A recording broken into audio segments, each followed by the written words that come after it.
Well guys, we are back for another episode of the Liberal Asshole Show, episode 82. And what are today's topics? Sudan Civil War update.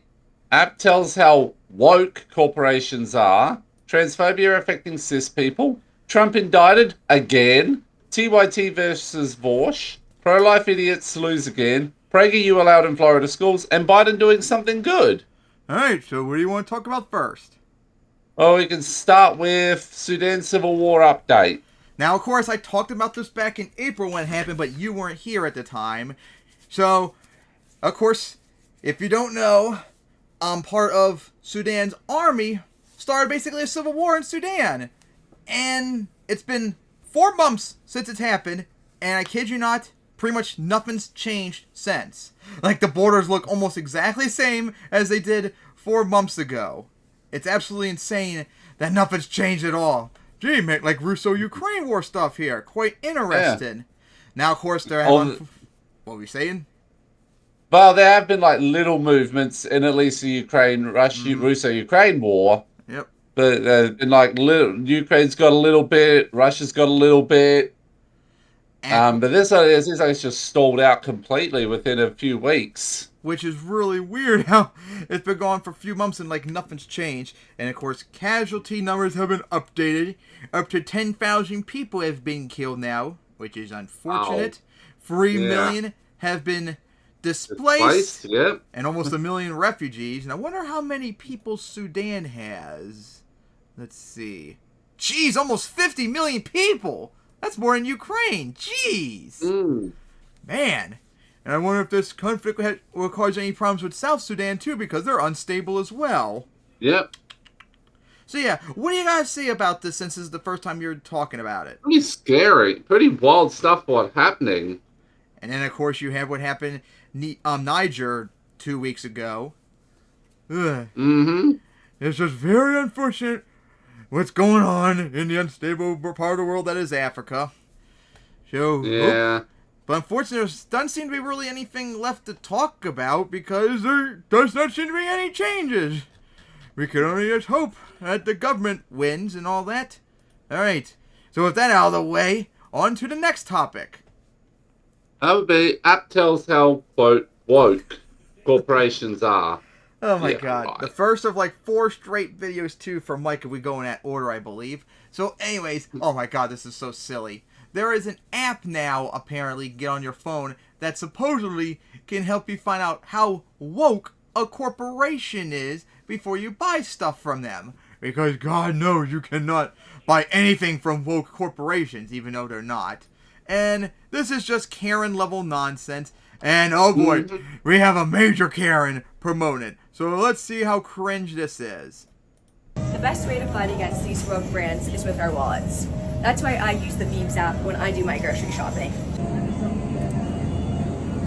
Okay, this has a very poor rating, so we definitely are going to be putting this back.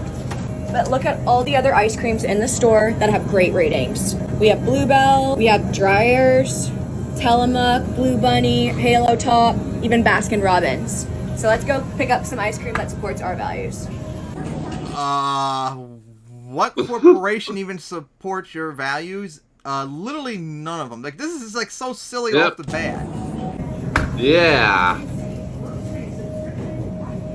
Alright, now on to the next item on my list. Oh, this is silly.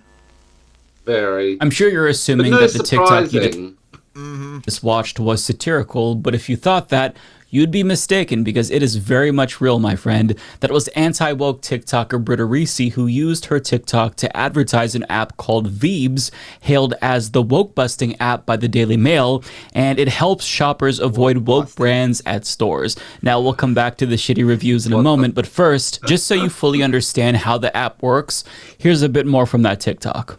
Next on my list are tampons. Non-woke tampons! Oh my god, get out of here! there. Yeah. Tampons are by Yeah. your guys' definition the woke as you can be because it allows you women to go out in public without being embarrassed and humiliated and stuff like that. Get the fuck out of here. Tampons like the most feminist thing you could probably get in a grocery store, and you're gonna try and find something that are not woke. Oh my god, this is just sad. I remember when I saw this video weeks ago, I was bust out laughing when she said What rating that. Tampax has. Yeah. Oh jeez, let's see how woke you So can they get. have a very low rating, but it shows that Playtex has a much better rating. Playtex does make an organic cotton tampon, which is a lot better. That sounds very See woke. how simple value-based Whoa, shopping that is? is. I'm so glad someone came up with this app. It makes value-based shopping That's so pretty simple. fucking woke. Download Beeps today. Her Oh my God, enthusiasm that was there was silly. palpable. Ah. But I mean, I've gotta ask the question: organic cotton-based tampons? That sounds kind of woke to me. And unfortunately Yeah, for conservatives, here's this what I was app saying. does have a very deep, dark secret. But more on that later, because I hate to be that guy, but I first got to point out that this influencer may have broken FTC disclosure laws for influencers because she's supposed to state her relationship Conservative with the breaking company rules again? clearly in the Oh, I'm video, gonna but she doesn't do that, nor does she do that in the description where she tells her followers to use Remember the activation code scandals we had in the gaming 1776 community like 10 years for a ago free about this? 30-day trial. But Yep. I promise not to tell anyone. But I will say that if she is getting paid, she does need to cut her onto check because she was really working it here in this TikTok. I love gadgets. Okay, Downy, let's see how this works. It's so easy. Oh my goodness, it's got a poor rating. Most places that I go shop have method. That's perfect then. It's all about being familiar with and makes it a lot simpler when you're doing your grocery shopping. So let's add this to the cart. So Aunt Stacey, what do you think about the app? I'm so excited to support all the You know what I just realized too, watching this again?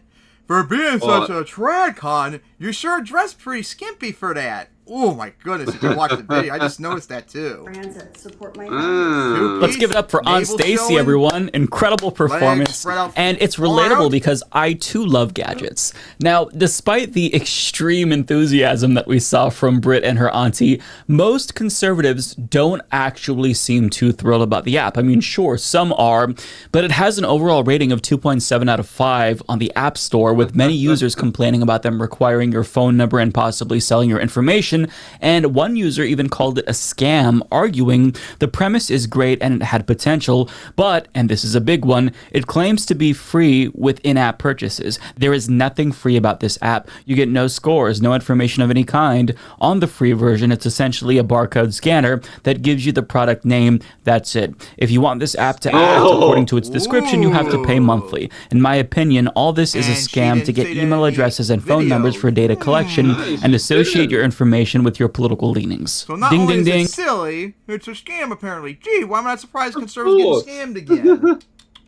That That's what would be always correct. happens And I to these. Wasn't there a Like with thing Trump with someone's going to do an anti-woke video game or something, and then they got fucking scammed out of all their money? Or like a Trumpsters movie or with Trump's something? campaigns, remember? Yeah. who downloaded the Yeah. app in preparation for this video in hopes that I can kind of like get familiar with it.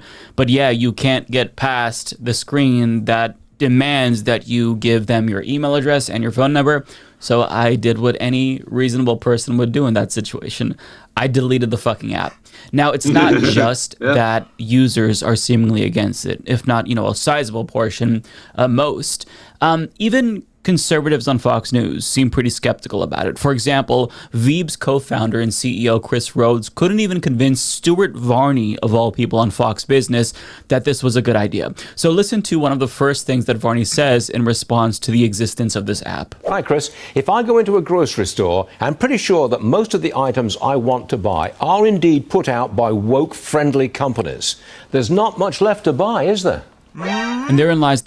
But here's the thing, though, as I'm sure Mike's gonna point out too, as we've been pointing out for years on the show, corporations are not woke. If anything, they're apolitical. They don't have political values. They only are woke in your eyes, i.e., promoting supporting LGBT, BLM, and all that. They're doing it because they want to make money. It's called capitalism. And guess what? Right now, if you want to make money, you have to be woke in your eyes, because people do not like conservatism in America. So if a company is actually conservative, you're going to lose money out of it. Remember, corporations, Exactly. they're all just Mr. Krabs. All they want is that one extra penny. And if they have to be woke to get it, they will get it. I mean, they'll do that. And likewise, Exactly. if they were able to get one extra penny by being retards like you, they'll be retards. But right now, under the current climate, people being pro-gay and stuff, it makes them money. And that's why they're doing it. It's not about politics. It's just capitalism, which, hey, you guys claim to like. So shouldn't you be supporting them then? Is the problem. This app is meaningless because every Not if single company in it's, existence not if has it's already gone woke, aka Jewish. on woke. For a lot This of is these what people. conservatives have I communicated remember to quite their a few. I viewers. remember a lot of these quote conservatives believe in one form or another of the anti-Semitic conspiracy theory regarding globalists. But in a moment, I'll explain why that's not true. In fact, no company is woke or anti-woke. But let's continue. Well, you just got to know where to look for it. There's actually plenty left to buy if you have a tool that allows you to look at what the companies are really doing. And so that's what. Okay. Most companies don't actually have political values. They don't give a shit about what your political beliefs are. Sometimes you'll see them virtue signal towards social movements, but that's nothing more than a marketing ploy, right? They're not actually woke, contrary to popular belief. And the Veeb CEO is going to inadvertently prove that that is indeed the case while he pitches this app. So pay close attention to what he says. And also, Britta Reese is going to make a cameo too. So let's watch. So you've got a rating system, right? How does that work? And do you have a rating where if you're top of that list, you don't buy that product? But if you're at the bottom of the list, well, you might buy a little of it. Is that it? Well, you can use that rating however you want. The rating is based on whatever values pack you choose, or you can choose several. And you go into the store, you scan the product, and a rating comes back to you for whatever your values happen to be. And if you're looking for, as you call it, an anti-woke company, then you want the conservative score to be very high. You can look at that score of whatever product it is you were going to buy. If it has a low score, we'll offer you alternatives, and you can find companies and brands and parent companies that match your values a little more closely. How many people have downloaded your app? Well, we have had an amazing response to our first marketing campaign, and How we're many? up over, into the tens of thousands. And we're Into the looking tens ahead of thousands, That's okay? it. You be more precise than that? We're up to about 50,000 now. Okay, so it's free. we're looking.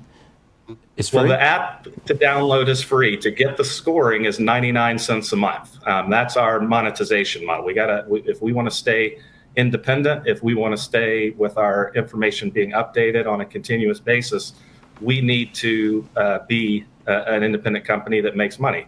It's like the old saying: if you aren't paying for the product, you are the product. So we do require for the scoring to be a subscription. It's an interesting sign of the times app, if you ask me. Veebs.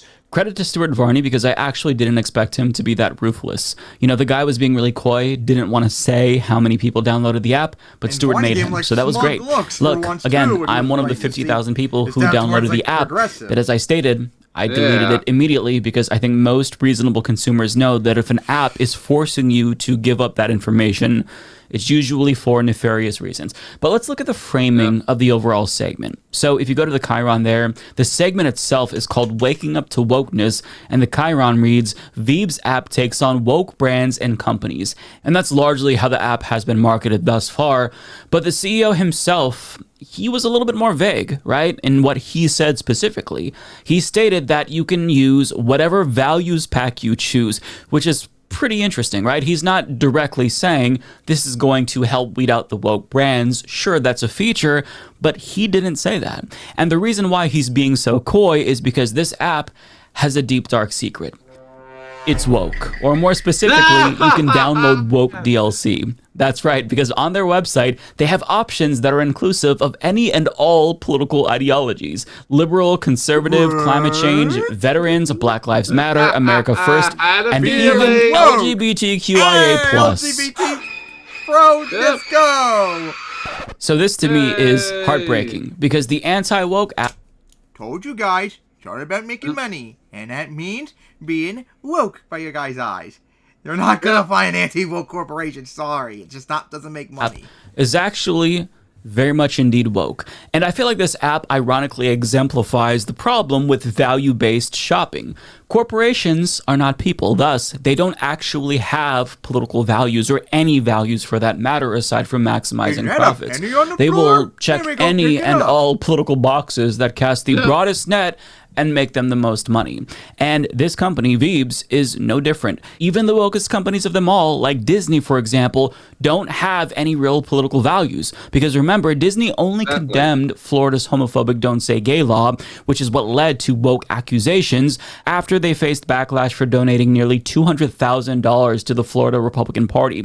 So much like the Veebs app, all corporations have value packs that they'll utilize in order to save face, and currently being anti-woke seems like the most lucrative option, which is why many companies are putting in that values pack currently. And also because conservatives are gullible, hence why Veebs is marketing itself as an anti-woke app, even though it's just about values, politically speaking, more broadly.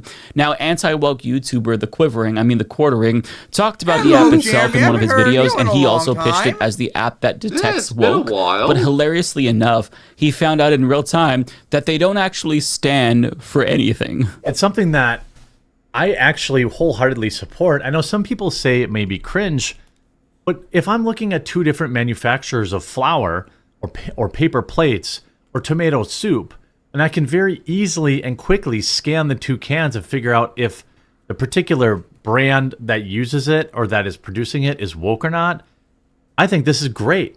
I think it's an absolute W. You really just waste tool, your time, and it's an app that I'm happy to give a try. And they're not even sponsoring me. You know how I love doing ad reads, and this particular one is going to be very interesting. It'll be interesting to see if the app stores and Google and Android app stores block it. A few moments later. And it doesn't really say anything, by the way, on here about whether or not it's woke or not. More moments later. Well, if this was pushing like leftist ideologies, there would be a million articles about how awesome it is and how you can totally stick it to the man. No. Because now you can see if they donated money to Republicans or something like that. Of course. 2 seconds later. Fascist terrorist brand. And now he finds out about the woke They donated money to Republicans or something like that. Here we go. 2 seconds later. LGBTQIA. Yeah, so it does do both. It's still genius. My brother in Christ, they are marketing it to you specifically because they know that conservatives are marks. But to be clear, I don't think that it's inherently wrong to avoid companies that don't align with your values if you want to make a small political statement. And I'm also not saying that organized boycotts aren't effective if you want to apply pressure to these companies. The problem is that we live in a capitalist society and there's no ethical consumption under these conditions. Even if you see that a company is LGBTQ plus supporting, on its face, if you do a little bit of digging, you might find out that they source their products using slave labor from a developing country. Now, having said that, though, I'm still going to buy a different pillow than the one from the My Pillow guy, just because fuck him specifically, because I don't like him and his politics, and I don't want to support him. It's an easy decision, right? And I'm not saying that you're wrong to avoid certain brands if you feel compelled to personally.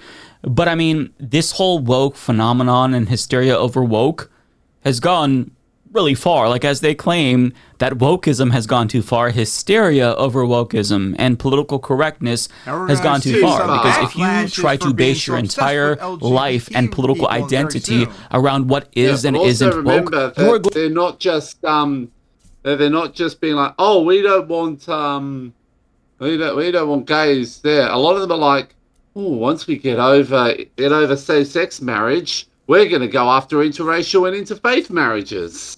Going to exhaust yourself quickly. If every single item that you buy or every fucking movie that you watch turns into an internal struggle to determine whether or not it's woke or ethical, you're going to make yourself miserable. Now, right-wing propagandists, they like to work people up and concern troll over what is and isn't wokeism because they want you to buy their products and watch their movies, right? so you can rest assured that they're not woke. You could just make an easy purchase.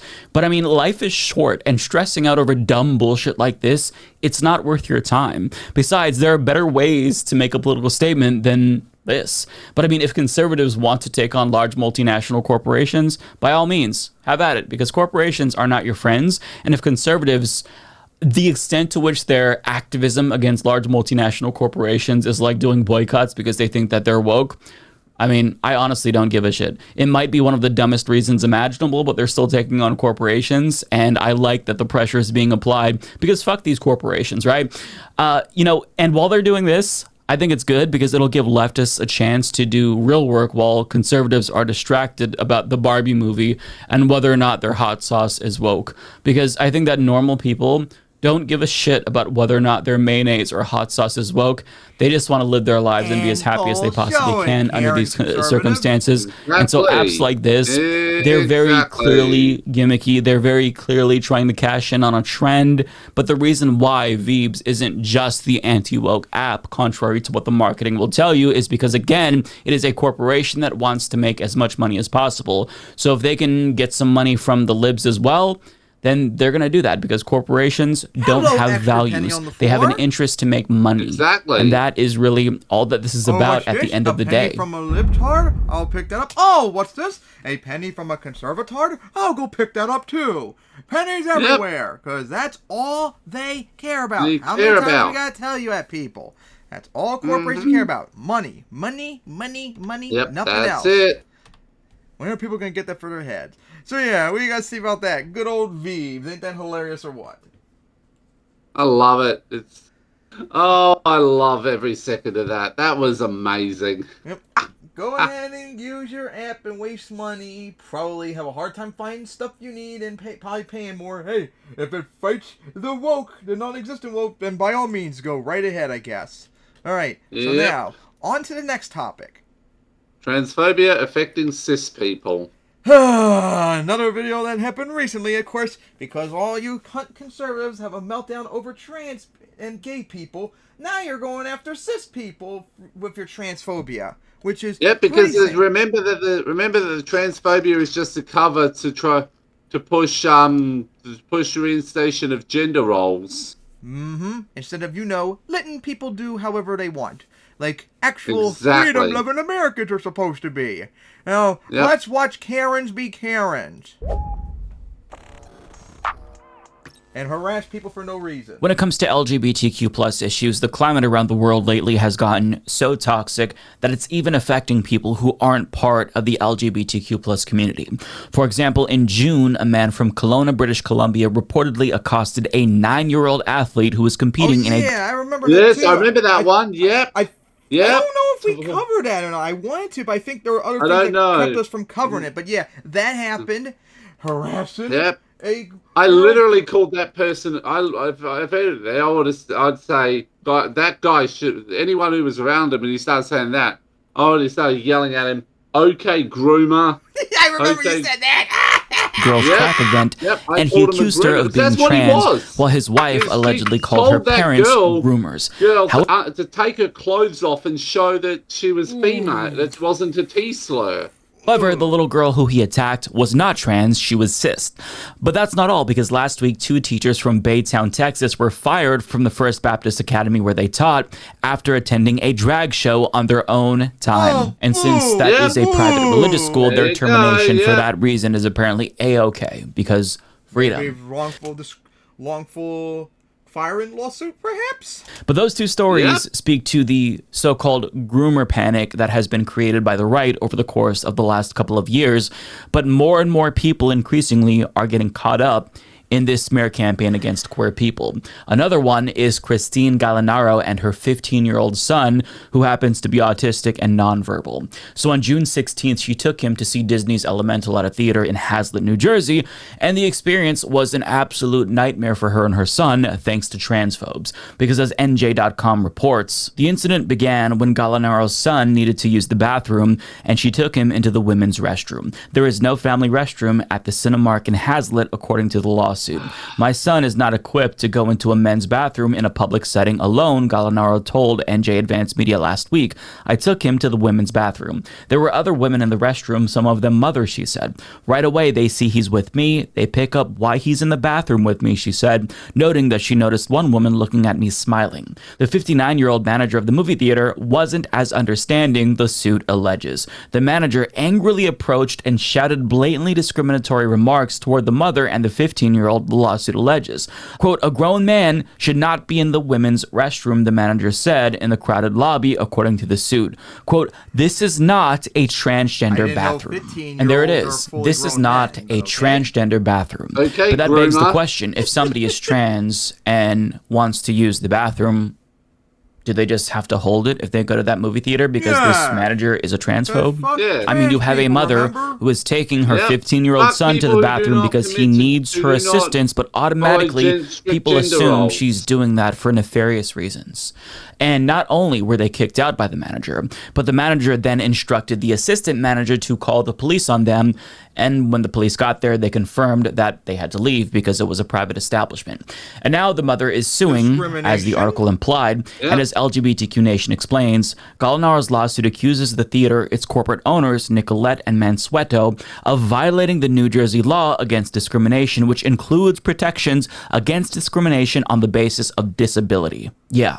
So the manager thought that she was discriminating against a transgender person, but she was in fact discriminating against somebody. Hey, there's another one they want to get, the conservatives want to get rid of as well, the Civil Rights Act. We can't discriminate against people with disabilities? Oh, I miss those old days. Who was disabled. Now, both forms of discrimination are still deeply immoral and wrong, full stop. But because of this climate fostered by the right, it has become socially acceptable to explicitly be discriminatory towards trans people. And what makes matters so much worse in this particular story is that the manager chose to accost this mom and her son on her own volition. No other patrons were complaining. In fact, as the mom stated, a mother smiled at her, basically tacitly acknowledging she understands why she has to bring her son into the women's restroom. I mean, the boy wasn't claiming that he was trans so he can go into the women's bathroom and perv on women. Nobody came to the manager and made that allegation, right? It's obvious to the patrons why the mom was bringing her son in there. But the manager, who was probably just drunk on right-wing Kool-Aid, decided to take matters into her own hands to protect women from the scary person that she thought was trans that did not need her protection. I want to speak to your manager. Oh, wait, I am the manager. Oh. This is what happens when you see nonstop anti-trans propaganda in media and not enough trans voices to dispel these myths.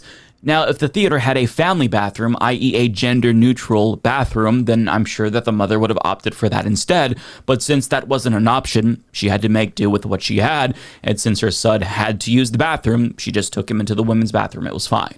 Wasn't an issue until the manager made it an issue, right? But you'd be mistaken to think that that would somehow quell the concerns of transphobes, because apparently gender-neutral bathrooms is also very controversial. For example, this is how one man in Fairview, Ohio reacted in a Petco when he saw that they had gender-neutral bathrooms because, oh my God, how dare you throw that in my face?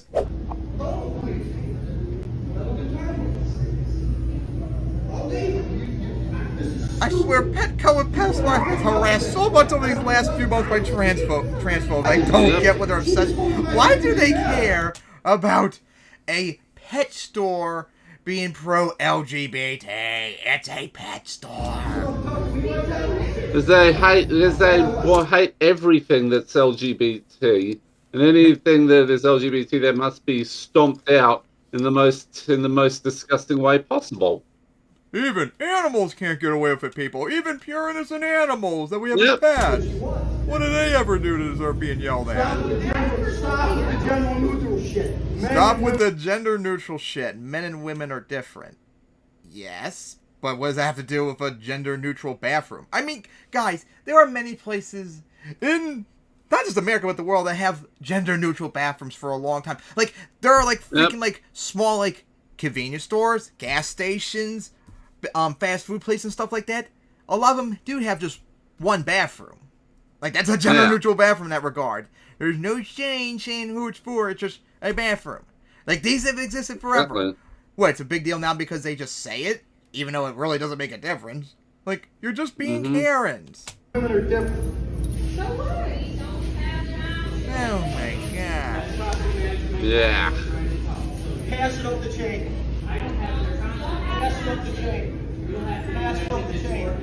Pass it up the chain. Pass it up the chain. Nothing there. Can't hear the video. Oh no, there we go. It's very light, very low volume in here. Listen, you might think that he's a petulant man baby, but I think his rage is totally justified considering the fact that they had a big sign that said grooming, which I'm sure is a reference to their gender-neutral bathroom. So they're actually advertising the fact that they're grooming at that Petco. They're just admitting it now. Good one. I'm joking about this, but there's going to come a time probably where somebody goes viral for claiming that like a dog groomer is grooming kids or something. Like that's how stupid the climate is, right? That's how high the hysteria in this current climate is, right? And listen, I don't understand why all of a sudden gender neutral bathrooms are suddenly controversial. I mean, I do, but at the same time, they've always existed. Family bathrooms have always existed. I mean, I remember as a child, my mom would take me to those as a kid, so that way she wouldn't, let me use the men's bathroom alone, right? But then again, I did also grow up to be gay, so I guess that maybe the family bathrooms groomed me. Maybe that's why they're bad, and I'm not helping the case. But I mean, you see the point that I'm trying to make, right? You see the problem? The environment for LGBTQ plus people is so toxic that even straight cis people are experiencing anti-LGBTQ plus bigotry, and predictably, anti-queer hatred has manifested in much more nefarious ways. So over the weekend in Watertown, Wisconsin, LGBTQ advocates hosted an all-ages Pride in the Park event that featured, wait for it, drag queen story hour and a drag show where drag queens sang show tunes and waved around a trans flag, which is apparently very controversial.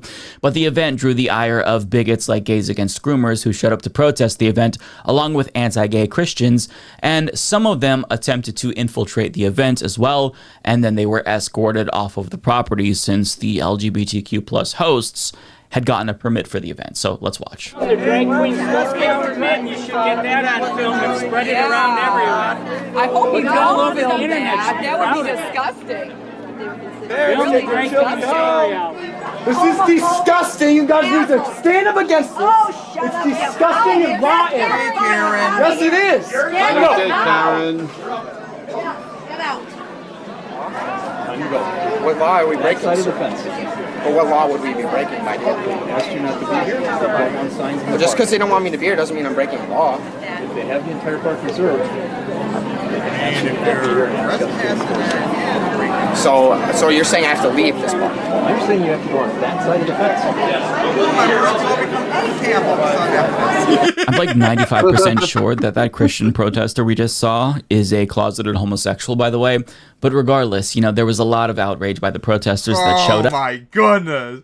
That got me thinking of Crowder the retard recently. Have you seen the video about him? Yeah. Oh god, he said so much. I almost wanted to cover it. It was so funny. Because guys, most recent video that Kyle did on Crowder, oh boy, even more proof that he's deeply in the closet, as we've been saying for years. Yeah. Are you saying that we were right once again about Crowder? Yep. However, Gays Against Groomers and the Christian sexually assaulting and harassing his fellow male workers? Oof. Protesters weren't alone because they had backup. And when I say they had backup, I mean Nazis also showed up. Of course. Actual neo-Nazi too, people. Look at those swastikas. There will be blood! Blood! Blood! It's on our streets! No pedos on our streets! No pedos on our streets! Fuck you! There will be blood! Blood! Blood! There will be blood. Pedophiles get the rope! Pedophiles get the rope! There will be blood! Blood! So the pedophile didn't expect this to be something supposed to be out of love and gathering and welcoming and neo-Nazis here. I know they're not really having a dialogue with you, but if they'd actually listened to you, what would you want them to kind of know? I would want them to know that, first of all, you can't all be pedophiles if majority of the pedophiles are in the Catholic Church. Yeah.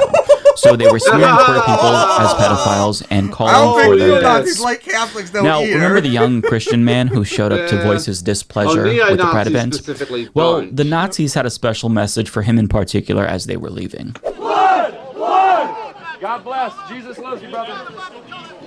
Keep fighting, young man. Blood! Blood! Blood! I mean, if a Nazi told me to keep fighting the good fight, I would take that as a sign that maybe I'm on the wrong side of history and I should probably reevaluate all of my political views. But I mean, regardless, if the Christians or gays against groomers showed up with the Nazis, they were all there, united with the same message of hate. But all across the country, this vitriol towards queer people, it's already led to violence. Like, you see that they're chanting blood, blood, blood, and you think, oh my God, somebody's going to get killed. But need I remind you, it's already happened. Last year, the Club Q shooting ended in the deaths of 5 people who attended a drag show. And just a couple of days ago, 28-year-old O'Shea Sibley, a gay black man, was stabbed to death at a mobile gas station in Brooklyn after he and his friends got into a confrontation with young men who confronted them because they were offended by their dancing to music while they waited for their car to fill up. Now, NYPD's Hate Crime Task Force is currently investigating the incident as a hate crime. But I mean, that's not the first, and it's not going to be the last. So when our culture collectively experiences a heightened level of sensitivity towards queer people or any marginalized group of people due to propaganda, I mean, it's just inevitable that harassment and hate crimes are going to follow. Cause and effect, right? But hopefully this video demonstrates that it's not just queer people who experience anti-LGBTQ plus discrimination. In many instances, it's so widespread, so ubiquitous that it also affects disabled people sometimes, cis girls, cis women sometimes. All kinds of non-queer people are affected by this bigotry, which is why all of us have an incentive to not allow it to happen, to push back at it whenever we see it.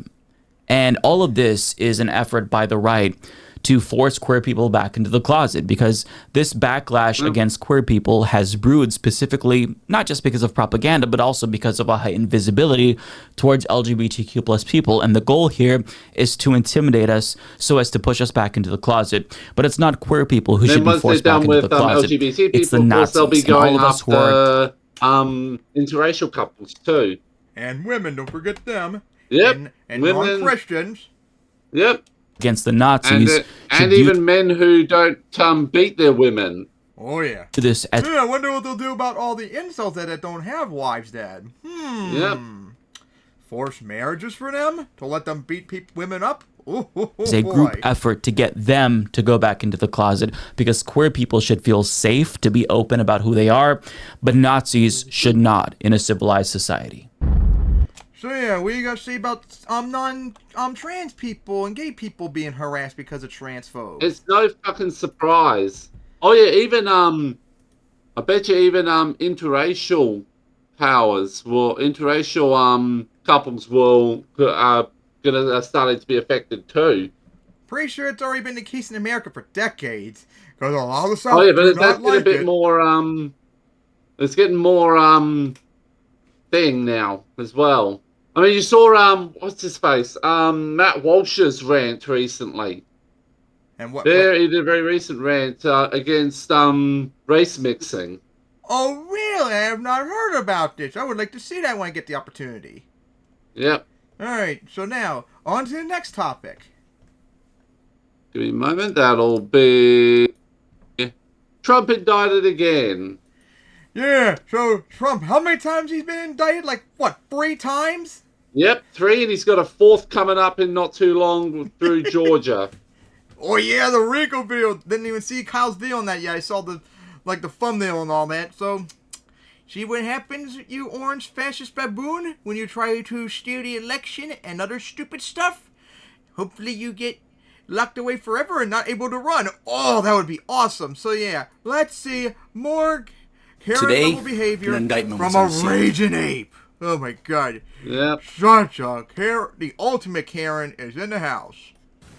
Charging Donald J. Trump with conspiring to defraud the United States, conspiring to disenfranchise voters, and conspiring and attempting to obstruct an official proceeding. The indictment was issued by a grand jury of citizens here in the District of Columbia, and it sets forth the crimes charged in detail. I encourage everyone to read it in full. The attack on our nation's capital on January 6th, 2021 was an unprecedented assault on the seat of American democracy. As described in the indictment, it was fueled by lies. lies by the defendant targeted at obstructing a bedrock function of the U.S. government, the nation's process of collecting, counting, and certifying the results of the presidential election.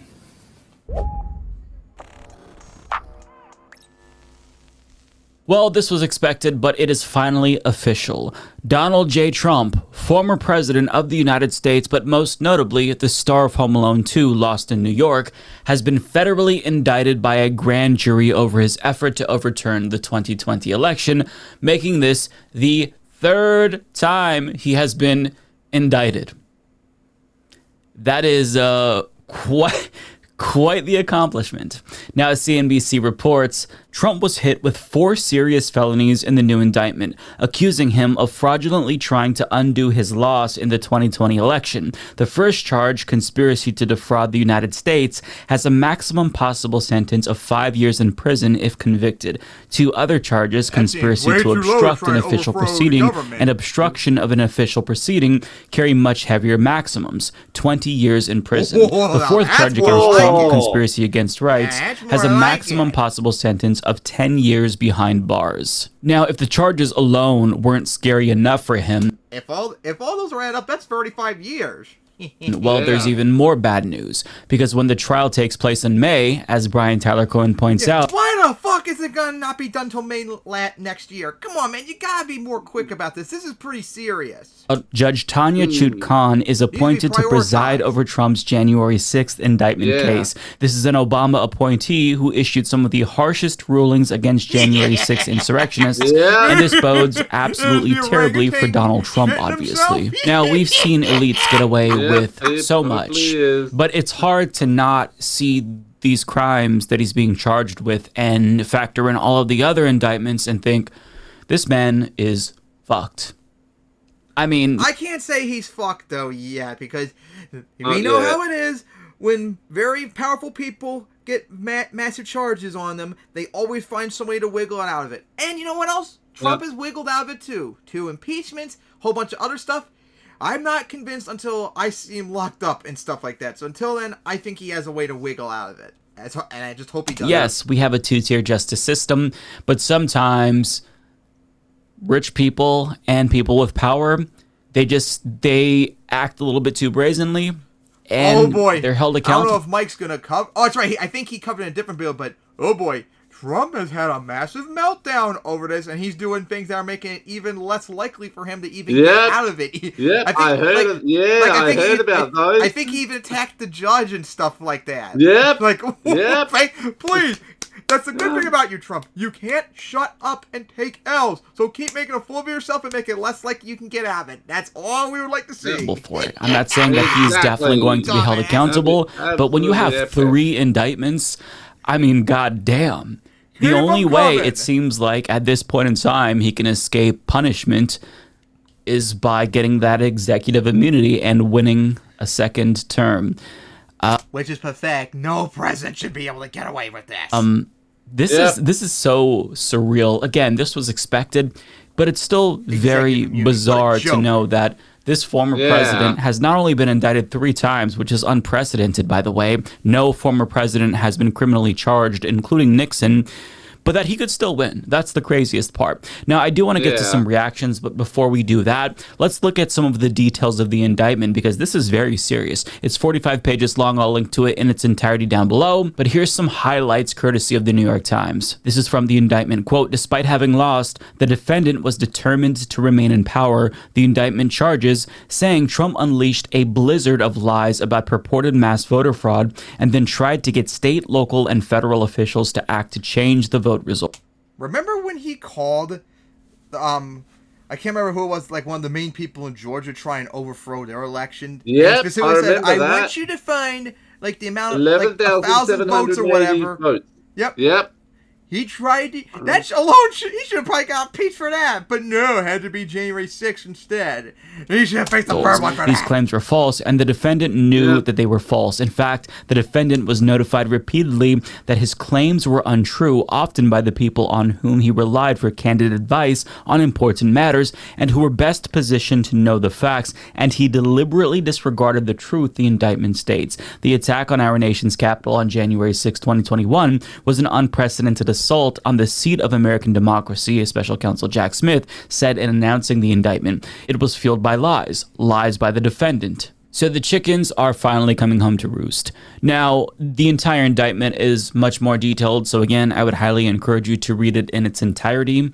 But there's another interesting element that I do want to get to here, and that is the 6 additional co-conspirators who were not named but identified in this indictment, who are also probably in a lot of legal trouble. Now, despite them not being named, the New York Times pieced together the evidence, and they determined that these are the individuals the indictment is likely referring to. The first one is obviously Rudy Giuliani. I think that all of us could have figured that out. And did you hear about the most recent, because remember we covered a few months ago where he was sexually harassing, pretty much raped someone? Yes. More stuff came out recently, and oh God.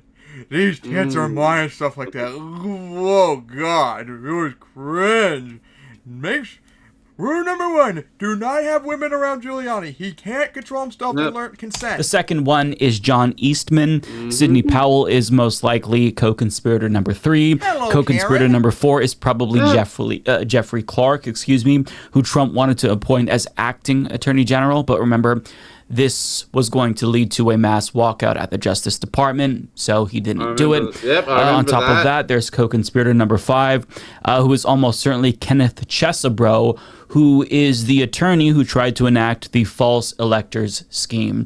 Now, Trump responded. I think that's what this third one is, too, about those fake electors. That's what this indictment's about. Yeah, when Trump tried to get illegal electors to try and overthrow the electoral college to go his way. In a tweet storm via Truth Social, and I'm sure that you can already predict what he said, but let's just get to his main statement, because this is all of his response summarized in an official statement, but he is essentially predictably calling this the weaponization of the Justice Department and saying it's an attempt to interfere with the 2024 election, and he says that the lawlessness of these persecutions of President Trump and his supporters is reminiscent of Nazi Germany in the 1930s, which is really an interesting analogy for him of all people to use, because in that example, he...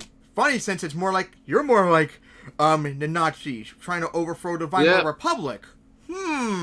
You don't like that convenient fact, do you? No, and his supporters would be the Nazis. But I mean, this response is predictable, and it seems like he just copy and pasted this from the last indictment, because what else do you say at this point? He sounds like a broken fucking record. Wrong. No, this is the weaponization. I mean, the only new thing that I think he said that I haven't seen is, well, why weren't these charges, brought 2.5 years ago? And I mean, sure, you can ask that question, but you are a former fucking president, so obviously they're not going to charge you unless they have a really solid case against you. So that's probably part of it, but it doesn't delegitimize the charges. The fact that it took time doesn't make them any less valid, obviously. But what's really interesting to me, another element about this story, is how right-wing propaganda is trying to spin this, because of course their job is to spin this, but how do you spin this? Because if you read the indictment, I mean, they describe what we all saw. But predictably, Fox News is spinning this, and they're having a difficult time making a persuasive case as to why we should not take this seriously. Case in point. It's really hard for me to take this seriously. Exactly. And I don't think any sensible American they should take what's happening very seriously. It should anger them. But the actual charges you can't take seriously. They are feelings masquerading as facts. They're opinions trying to be passed off as crimes. It's garbage dressed up with a legal thesaurus. And it's criminalizing thoughts, and it's criminalizing speech. You have every right to think an election might be rigged or fixed. I mean, is every institution perfect? What if we criminalize the idea that if you said the justice system was flawed? But if we told you that, you know what? You're saying the justice I system is think rigged. Mike's gonna cover us, but they've already talked about that. Yeah. You're going to jail. But that's been the common refrain. So I think it's amazing to me how hatred for Trump has turned the haters into what they claim to condemn. These are all the things that they would have accused him of that he never did. This is why I can't take it seriously. I have a hard time. This is why I draw things. It's my therapy. So that's the best defense that they've got, apparently. I'm sure that they'll come together and formulate better talking points. But, I mean, what? A guy can't even say that the election was rigged nowadays? Free speech. Except you can. Trump didn't just question the integrity of the election. He literally took action to steal the fucking election. Exactly. He had co-conspirators. He made moves. So I mean, you can't just say, "Oh, he's asking questions." This isn't like a matter of Joe Rogan chopping it up with some dipshit on his podcast about how vaccines cause autism or something like that. Like, this isn't just him conspiracy mongering. This is him taking action to steal the election. This is not a free speech issue. This is the former president trying to overturn the results of an election that he did not like. And Greg Gutfeld knows this, but he thinks that that's kind of like the easiest way to obfuscate. But, I mean, it's sad, right? And sure, Trump's sycophants might find that defense compelling, but normal Americans aren't going to fall for that. A July 17th YouGov poll found that 90% of Americans believe that conspiring to overturn the results of a presidential election is a serious crime. Furthermore, 70% think that aiding and inciting an insurrection against the federal government is also a serious crime. And 67% think attempting to obstruct the certification of a presidential election is a serious crime. He's now being charged with that. So, I mean, I'm not saying that that is going to lead to Trump losing the general election, because it's still entirely plausible that he wins, assuming he does become the GOP's nominee. But what this does demonstrate is that if Fox News actually wants to persuasively convince people that these charges are an attack on free speech or a nothing burger, he's going to have to get a little bit more savvy with the propaganda if he's going to convince anyone outside of their bubble.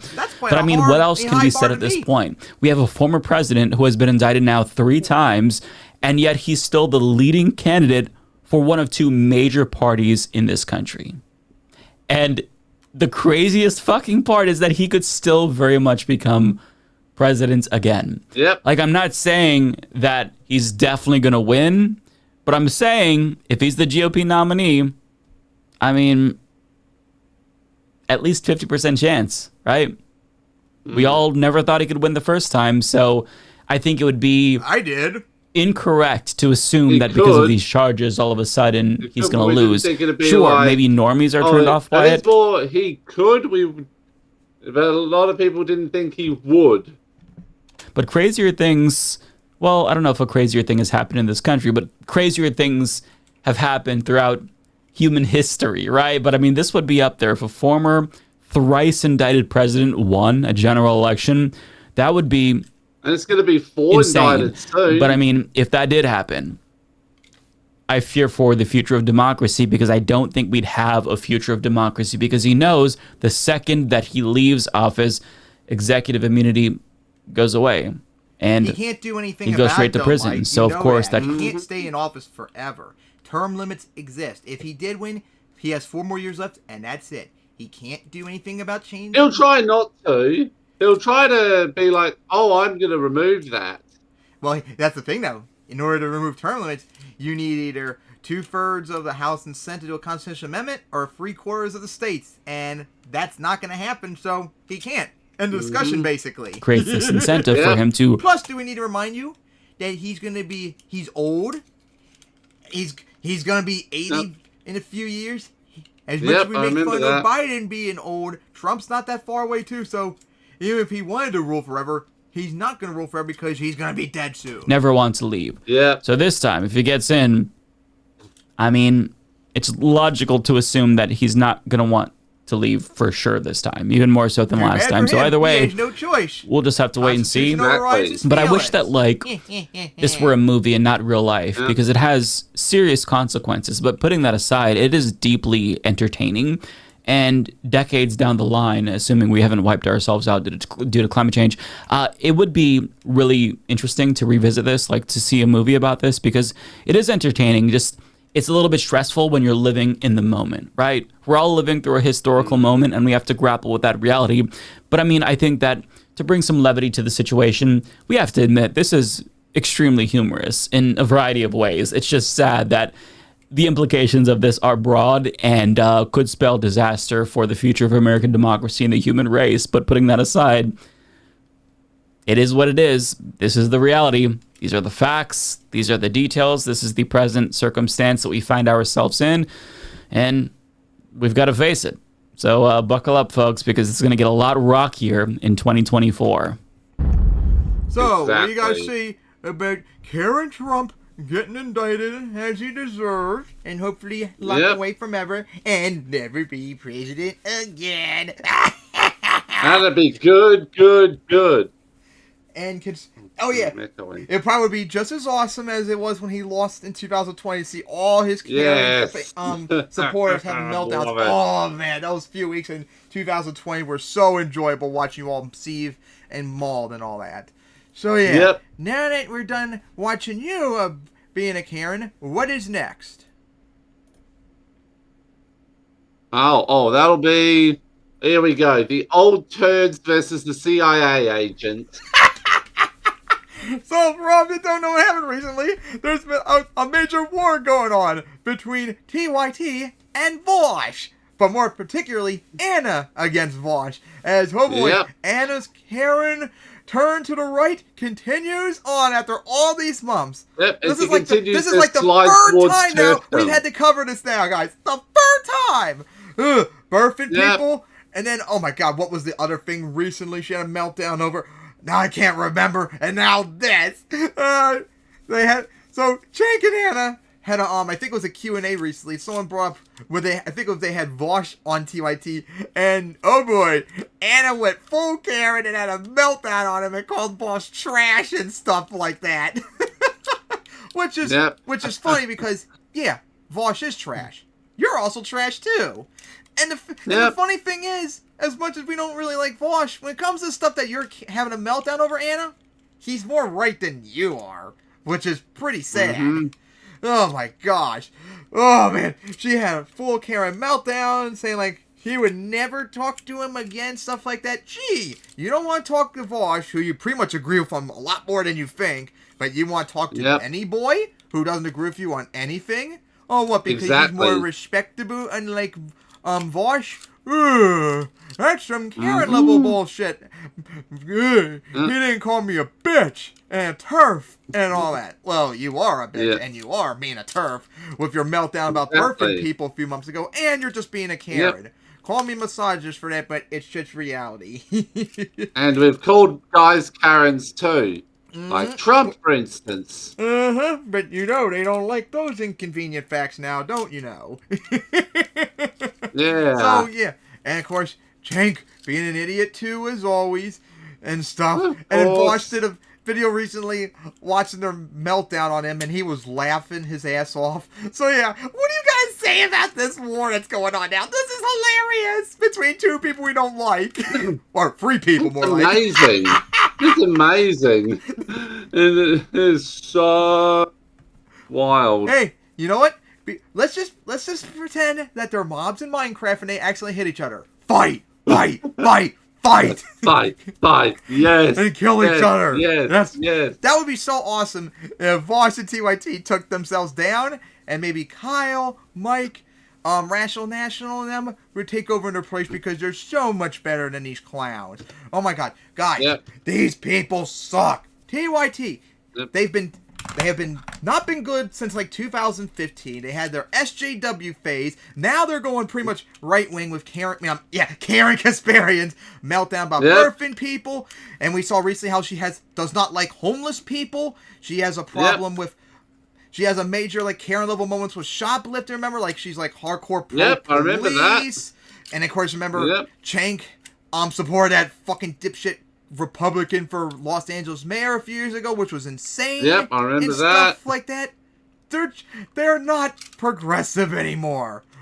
No, they're not. They're not even really liberal. They're being Karens. It's pathetic. And of course, Vaush is an insufferable piece of shit too. Now, oh my god, Yep. this last month, now he's going back to his annoying shtick that I had to deal with back in 2020. How you must vote for Biden or you want fascists to take over and stuff. And if you don't, if you don't vote for Biden, you fat fuck, your state's gonna turn red just like that. He even had a debate recently with the Vanguard about this crap. And even though I don't think they did that really good, oh my god, he was so insufferable. And he kept contradicting himself throughout for it. And pretty much was just a give-upper. Like, don't even try fighting, like, the Democrats at DNC. Just accept them for what they are. It was pretty pathetic. So yeah, Vaush sucks. TYT sucks. And hey, keep fighting. We want to see you two go down in flames, and other progressives, preferably like us too, take over in your place. You fucking dipshit. So yeah, we gotta see about we gotta see about her calling him trash and all that, and that he It's a case of pot calling the kettle black. Careful, she'll probably call you racist for that too. Even though she's the racist piece of shit maggot. Careful, now you're gonna be called sexist for that too. Oh, don't worry, Jake's just as big of a maggot too, and so is Vaush. Maybe you're more misandrous then. But that's okay, remember, to Karens, because hating men is awesome, remember? Yeah. Inexcusable. Oh my god. You three are just a bunch of clowns, and you... I would say just stop being stupid, but I want you all to keep fighting and humiliate each other. Keep fighting, keep fighting, lose subscribers, be irrelevant, and someone who's better takes over. Kyle, Mike, David, us, Vanguard, Majority Report, please. They need to just take over their places. These three suck. Oh my god. Yeah. I don't think there's anything more to say about these clowns. So now, on to the next topic. And that will be... pro-life idiots losing again. Yay! So, if you didn't hear recently, there was a special election in Ohio that would do a referendum that would make it that required any like constitutional change. I think it was required instead of the standard 50+% of the vote requires 60% of the vote, and it failed in spectacular fashion. And the reason why you're probably thinking, what does that have to do with abortion stuff? It's simple. The reason why it was done was because conservatives are trying to use it to try and stop abortion referendums from being successful, because they're successful in every single state that's been done so far to protect abortion, even in deep red states like Kansas last year, and now Ohio now. Just like next year for us in Maryland, even though it's not fully enshrined in our Constitution. It's just a law in our state to allow abortion. Can't wait to make it our Constitution to allow abortion. Oh, that's going to make them rage really hard. Yes. So, yeah. Conservatives, once again, having a meltdown because Americans just don't agree with them. Instead of, there's two things you could do. You could either convince people that they're wrong, which you can't do, or, you could do the other simple thing and just change your mind and be pro-choice. Like, you do know the majority of Americans are pro-choice, so maybe you should come with the times and just accept what they are. But nope, they can't do that either. So you know what? We're going to try to rig it so we get what we want, as conservatives always do. Rig elections in their favor. Like they heard from their daddy orangutan. Alright, now let's watch Karen's meltdown again because they hate women. Tonight is a major victory for democracy in Ohio. There's one in North Carolina wants to be the able majority to murder still rules in Ohio. Abortions.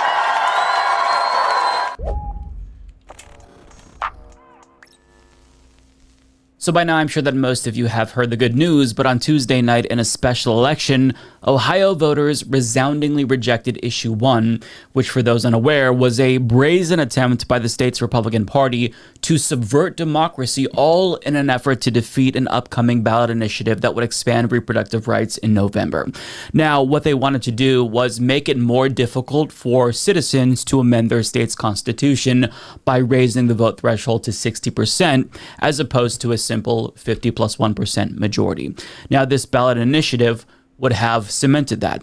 And they cynically chose to hold this special election in August, even though literally earlier this year, they effectively banned August special elections, citing the... Illegal? And they still did it. People, doesn't that seem a little weird to you? They banned August special elections and then they went and did it? Cost and low turnout as part of their reasoning, but they chose to violate their own law to capitalize on low turnout in a brazen effort to push through an undemocratic amendment that would increase the odds that they would defeat this upcoming pro-choice ballot initiative. So their desperation here is palpable, but they're not wrong to think that they'd lose if they didn't rat fuck this election, because as NBC News reports, abortion rights have won in literally every single election since Roe v. Wade was overturned. Just over a year ago, Kansas voters rejected an amendment that it would have eliminated the right to an abortion. And on November 8th, abortion rights won in all 5 states where it was on the ballot, notably including red states like Kentucky and Montana, and a purple state like Michigan. And Ohio is now the 7th state to reject attempts to restrict reproductive rights thus far. And this doesn't even take into account the Wisconsin Supreme Court election held in April, which was largely about reproductive rights as well, where the pro-choice judge won over the far-right anti-choice judge. Now, as a result of L after L after L, well, predictably, the Republican Party is in full-blown panic mode, pissing and shitting themselves, trying to figure out a way to get out of this hole that they've dug for themselves.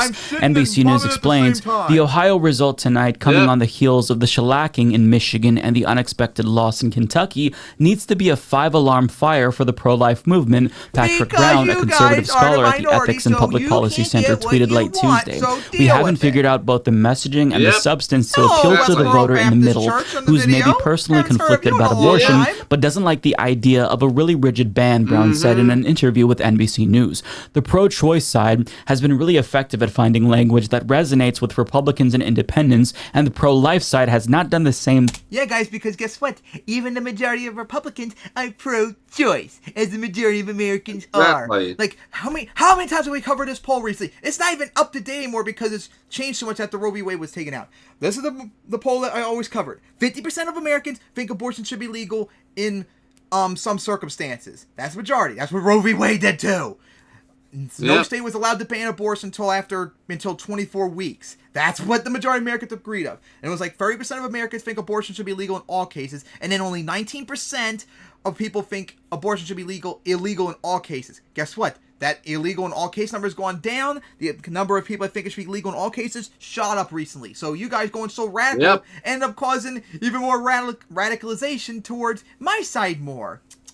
Thing in reverse, and we're seeing the results play out, unfortunately. To me, the most frustrating Americans don't agree with you, so deal with it. Thing has been the sort of circular firing squad that we've seen between various presidential candidates and some of the bigger pro-life organizations in DC about whether or not to push for a federal 15-week ban, he said. Right now, do it and keep losing. Please, you're gonna lose. We have to stem the bleeding, and holding to the most purest conception of what it needs to look like, I think, is doing everybody a disservice. So this is very fascinating to me because you have a conservative here admitting not only that they've lost when it comes to messaging on this issue, but also saying that the issue itself has caused intra-party warfare amongst Republicans. And what they're trying to do currently, as we've seen with the GOP primary, is outflank each other from the right on this issue so they can win with the GOP's far-right base. But the problem is that that's going to cost them greatly when it comes to the general election. And a bunch of Republicans are watching in horror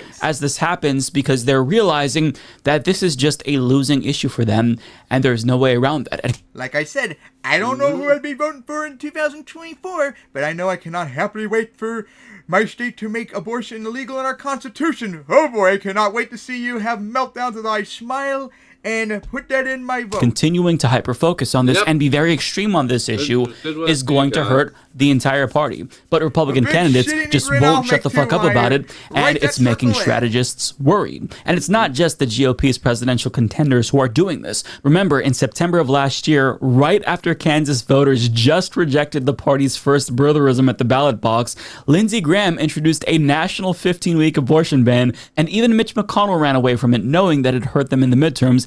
And it did. So now when you look at the GOP and how they're still talking about abortion in the primary, well, they're anticipating another bloodbath in 2024 because They just won't change their rhetoric. They won't tone down their rhetoric, and they won't even just stop talking about this issue, and that's a problem. And they're finally admitting that this is indeed a problem. So this is going to continue to be an issue for them so long as they keep doubling and tripling and quadrupling down.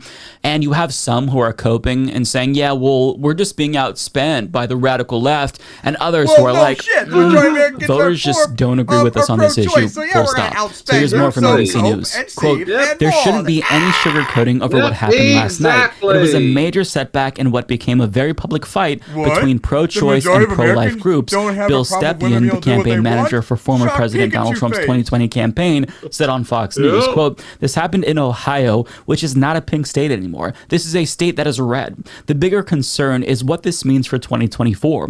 National pro-choice groups are at the ready and ready to pounce. And guys, I'm going to keep reminding you all this. This is the reason why you did not win as well as you did in 2022. Because you went too far and got rid of Roe v. Wade. If you didn't do that, maybe you would have won that landslide that you all thought you were going to do. But you went way too far, and now you're going to face severe consequences for doing it, and I am enjoying seeing you suffer and mauled as you try and take away women's rights. Stepien said, we know Democrats aren't excited at all about Joe Biden. These groups are going to provide rocket fuel to a pretty unenthusiastic candidacy and be on the ground and be knocking on doors. I don't know if they would do that. They're definitely going to get out people to vote to try and protect abortion, states that where it's constitutionally up in the air. We're going to be breathing life into a pretty unenthusiastic campaign. It is a sad day for Ohio and a warning for pro-life states across the nation, said an unsigned statement from Susan B. Anthony, Pro-Life America, blaming the defeat on liberal dark money that was used to mislead Ohioans under the silence of the establishment and business community. National Right to Life President Carol Tobias said she was caught off guard by how they're starting to get into the anti-Semitism now too, because you know what they want to say? George Soros is funding them. And the only reason they pick George Soros is because he's Jewish. Liberal dark gunned money. Abortion opponents were after. You mean the majority of Americans care about liberal issues because their majority are liberal? For the Supreme Court's Dobbs decision. Quite frankly, we're being so outspent that it's hard to counter the message that is coming out from our opponents, Tobias said. The biggest one for me that I was not expecting were the lies that were being told about women not being able to get treatment, that women were going to die. Yeah, so they're like the dog that catches the... How many times we've covered after Roe v. Wade was repealed, how many women almost did die because they couldn't get an abortion? Like that fucking girl in Ohio or India, whatever, that got raped by one of her family members. A 10-year-old got pregnant. Yeah, she should get an abortion, and that's fucking final. They finally get what they want after decades of pushing for this, and now they don't know what to do. And or how about the in Colorado? No, I don't know. Was it Colorado? No, it couldn't have been because they have abortion legal. But one state where a woman couldn't get an abortion even though her fetus didn't have a skull. Remember that? Yeah, I remember that. Yes. And in that circumstances, they should be able to get abortion, and that's fucking final. They're shocked by the backlash. Exactly. And you love to see it. Now, that last person was delusional because, first and foremost, women have not been able to get treatment in many instances. I mean, states like Texas are literally being sued by women who are denied care for non-viable pregnancies. And no, we haven't had high-profile cases of women dying, but there's been dozens of women where they've come close to death. I'm sure there's probably Is that not scary enough for you? Yep. I mean, does that alone not get you to... Does it... Oh, actually, I hit the, closed captions. Does a 10-year-old getting raped by their family member somehow getting pregnant, doesn't that warrant, yeah, maybe she should be able to get an abortion? Should a woman who has a fetus that has a... That woman can actually be murdered extrajudicially for seeking an abortion. If a woman has a fetus that has no skull on that's not going to live, should she be able to get an abortion? I think the answer is yes. To at least rethink your position a little bit? Absolutely. Of course not, because there's a plethora of laws that would end abortion tourism so women can't travel to other states to get abortions. So they accuse us of hyperbole and fear-mongering, yet they do everything that they can to make the worst-case scenario become a reality. I think that it's good that women haven't died yet, but it shouldn't have to come to that. I wouldn't be too confident. Because what we've said would happen has... Women have died. Women historically, have been murdered. definitely. I wouldn't be surprised if we find one in the last year or so where women have died because they couldn't get an abortion. It should have been easy to get. Been happening in multiple states. But putting that aside, they know that they're in trouble. They've dug their heels in too hard, and they're now getting what they wanted. But the problem is that it's not panning out as they thought, right? It's blowing up in their face. And there's really no winning for them here, because if they choose to ease off the abortion stance to win back swing voters, then they risk alienating their own base. So they're damned if they do, damned if they don't. If Republicans dropped the abortion thing and became pro-choice, they would win. And all those Karens, it's like, if we do that, we're gonna lose the far right base. Like, no. They're gonna vote for you no matter what, because stopping Democrats at all costs, Republicans are more willing to align with voting for whoever Republican is than people are for Democrats. Like, they're going to vote for you no matter what, so you're not going to lose them, so don't worry about it. And they've turned off suburban women, which have been very, very good for them in terms of winning over these swing states. Rust Belt states, for example. So before they could get these suburban voters by fear-mongering about crime or LGBTQ plus rights, but now these same women who came out for them before, who came out for Trump, are abandoning them because this issue affects them directly, and the GOP is squarely to blame for that. So here's some additional I'll never get these people too. We see it so many times too with like gay people, when they have family members that are gay, when they're homophobic.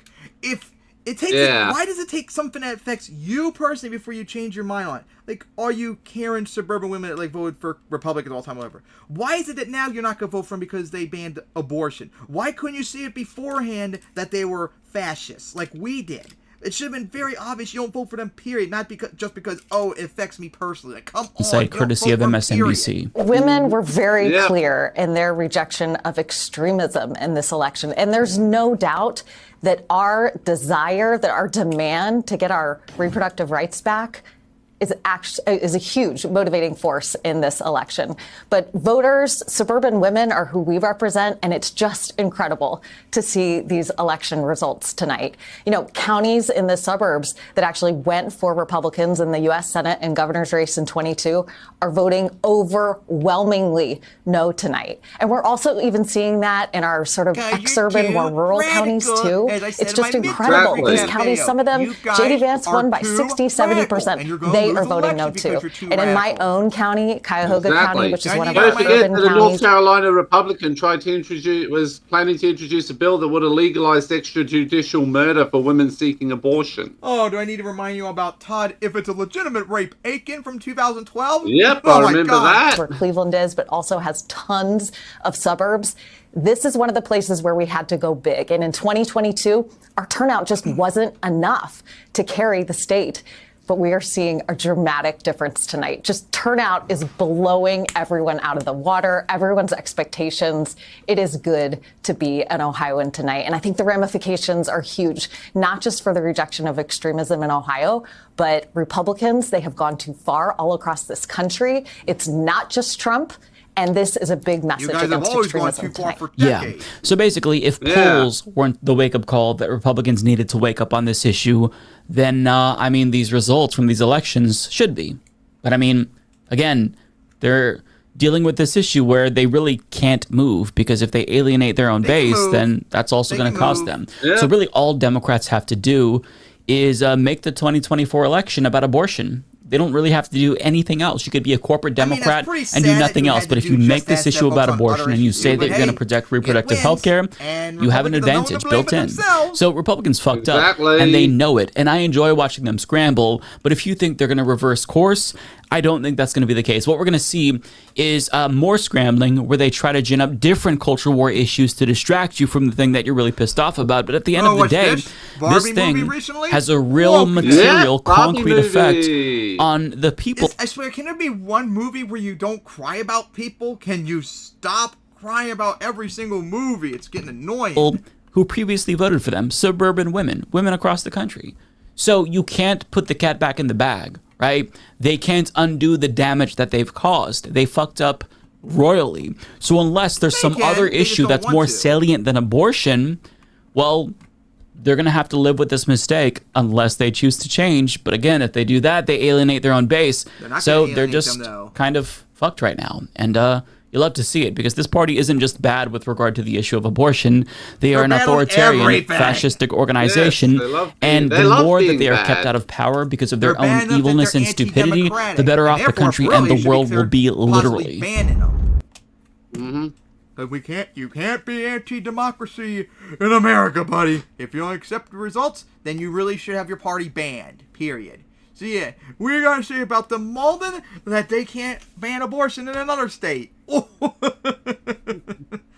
the Awesome. seething and the Malden, all that. Oh, let me get my coffee of conservative tears. All right. So now on to the next topic. Give me a moment.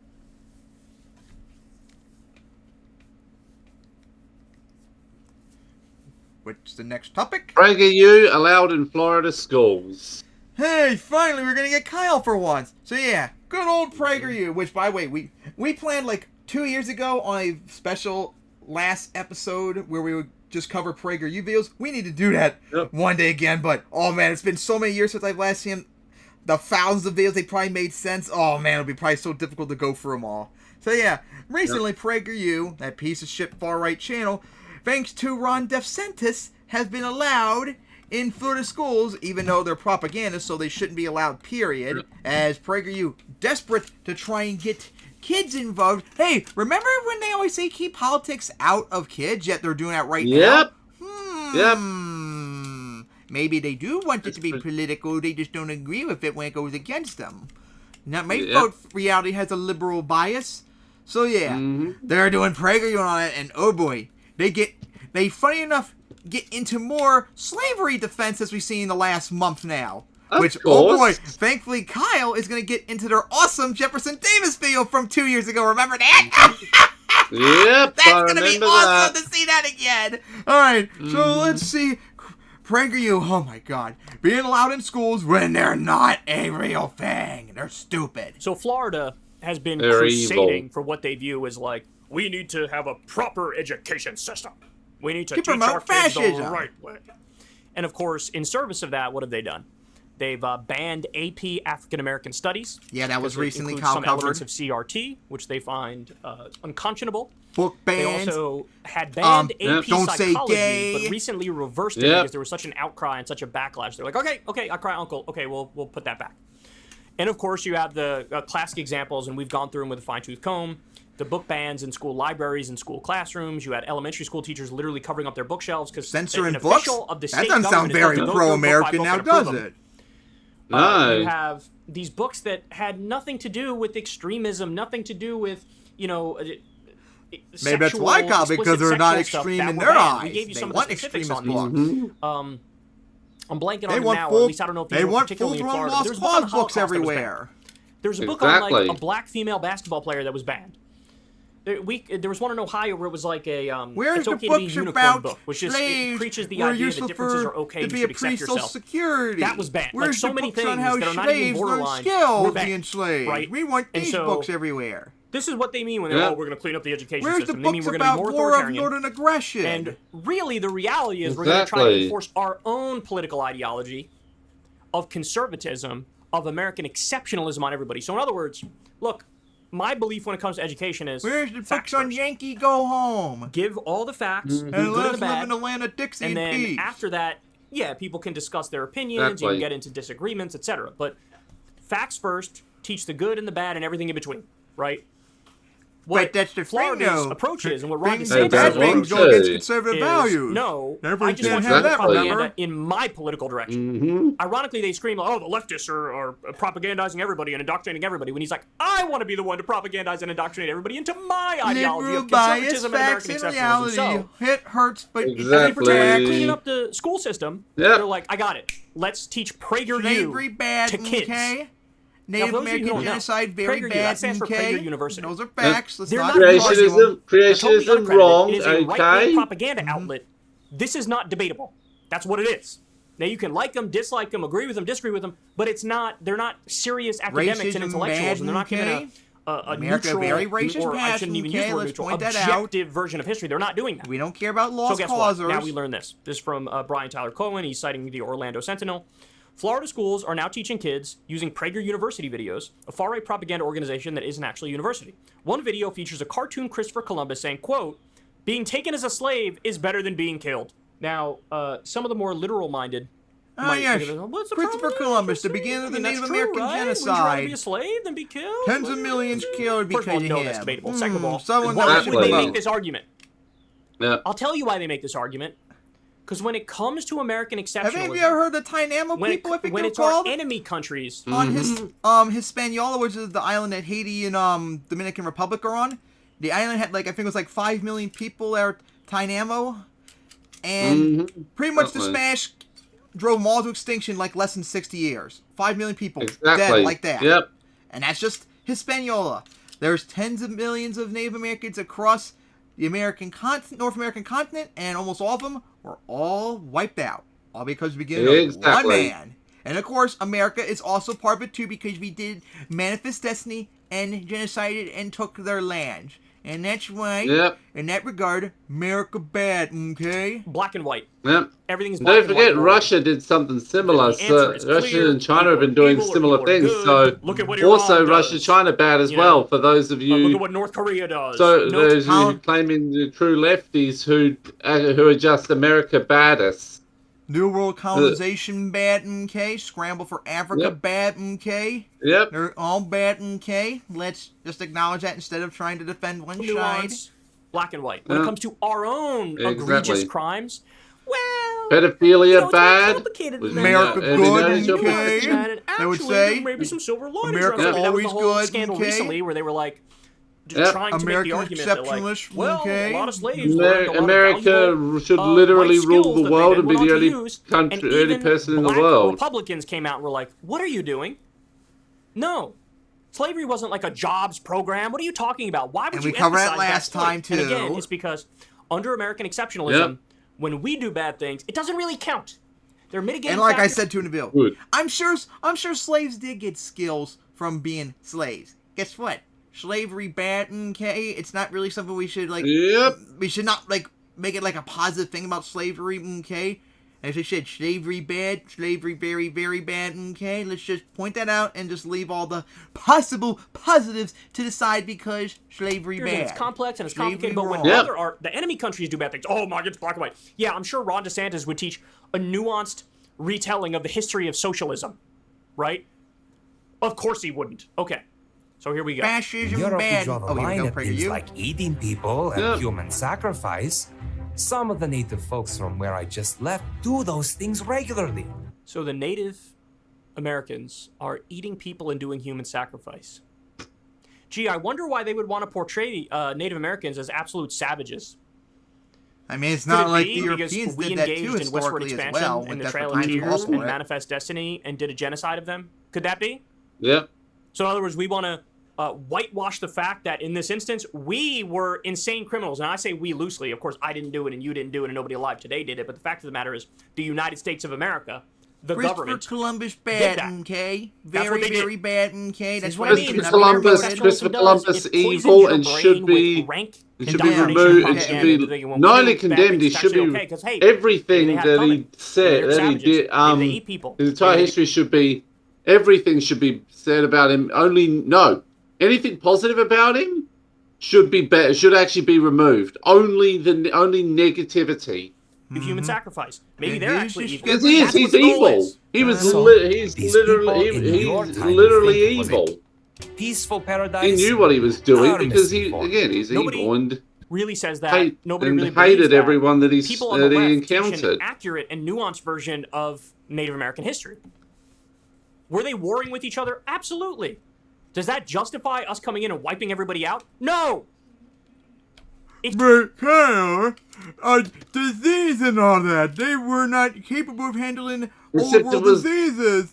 We didn't kill them. Our diseases killed them. We on purpose gave them deliberately. Sure, we did it deliberately, but still diseases. Therefore, we didn't kill them. Oh my God! Remember Dinesh D'Souza used that argument. Oh yes, dumb shit on shit for brains. It shouldn't be. British colonization of India, good, okay? Killing hundreds and thousands of probably Indians to keep British imperialism going, okay, very good. I like that. A I like being controversial a point super to say, colonialist. I think genocide is bad. That doesn't mean like, the genocidal you're saying the United subhumans. States of America shouldn't exist. You're saying the Like U.S. I is keep saying, always the Native bad American guy. genocide, no, as I very said, bad, teach the good, teach the okay? bad, teach everything No in between. excuse. You can say genocide is bad, no matter who does it, and that is a fair, objective, reasonable comment. But if you were to say that, they'd say you're doing anti-American propaganda. It's unbelievable. And of course, this is the part of it where nothing is playing. Everybody was doing it, bro. Was it really all that bad when we did? Everybody was doing it, bro. Everyone was bad when they did it. Our bad stuff. Even amongst the people I just left. Being taken as a slave is better than being killed, no? This is what they're teaching kids. I'm pretty sure a lot of people would probably say, I'd rather be dead than being a slave. Because if they're dead, they don't have to feel any suffering. It's over. Whereas slave, they're probably going to be dead anyway, and they're going to deal with all the suffering. So, to a lot of people, yeah, being dead is better than being a slave. In Florida. And he has the nerve to say, he wants to clean up the education system and teach facts. I got more for you. I bet they would not like the letters that Columbus wrote afterwards when he met the Tainam about how they would be awesome slaves if we get like 50 people and stuff, and how they did child sex slavery and shipped them across Europe and all that. Yeah. You would not like that, but that is what he wrote. And he condoned kidnapping kids to do sex acts with his fellow colonists. There is articles about that he wrote down. It's that bad. He was very bad, okay? Lewis tweets the following. People are sounding the alarm on the supplemental curriculum created by PragerU, an unaccredited right-wing group that has been approved by Florida schools. Approved by Florida schools. Frederick Douglass is depicted in a video saying founding fathers had to compromise on slavery and urges kids to work within the system. So there's a bunch of subtle things in here that we're going to break down. Listen to this. Children, our founding fathers knew that slavery was evil and wrong. The majority of them were slave owners. So are you going to point that out, or are you just going to say this? Is this the only point you're going to make, or are you going to say, also, by the way, a majority were slave owners? Are you going to point that out? Oh, you're not going to point that out. Because that flies directly in the face of your American propaganda. Your American exceptionalist propaganda. And they knew that it would do terrible harm to the nation. They wanted it to end, but their first priority was getting all 13 colonies to unite as one country. The southern colonies were dependent on slave labor, and they wouldn't have joined a union that had banned it. Now, here's an interesting thing that I've been thinking about, too, for years now, and I want someone who is, like, on the left to answer this correct. I mean, answer this as honestly as possible. Because, like, hypothetically, if during the American Revolutionary War, the Founding Fathers did try to ban slavery, you do know what would happen, most likely, right? Most likely, the South would drop out and not only not help in the Revolutionary War, but probably support the British. Because slavery is that important now. So, in this circumstances, what you're going to do will lead to, very likely to, America losing the Revolutionary War. And the British would not ban slavery either, so it would not have made any benefit either. I mean, guys, we were fighting against the superpower of the world at the time, the British. We had to have freaking the other great powers, France, Spain, and Netherlands, help us out to even, like, stay alive, because the British were really that hard to fight. We were, the colonists were lucky we won the American Revolutionary War. So, I want you to answer this honestly. If you, which we do want to ban slavery, that would be required, that we need to ban slavery, but if trying to do so leads to us losing the American Revolutionary War, are you willing to do that? Are you willing to try and ban slavery if we lose the American Revolutionary War? Or would you be more pragmatic and maybe consider, let's focus on winning the Revolutionary War first, then try and ban it? Now, of course, that can also open up a can of wars that can maybe lead to, like, a very early American Civil War, which, of course, America would not have had 100 years of development. We wouldn't have the massive population industrial advantage that we did in real life American Civil War. And maybe the British would be like, we might be having to deal with the Napoleonic Wars right now coming up, but maybe we can have a chance to maybe try and take on the Americans once again. After all, we almost did a good job in the War of 1812 when we had our hands tied. Maybe we could do a little bit better job earlier. I want people to genuinely, honestly answer this. Would you try to ban slavery during the American Revolutionary War at the cost of us possibly losing? And I honestly don't think a lot of people on the left are going to be able to answer that. Like, what would you think?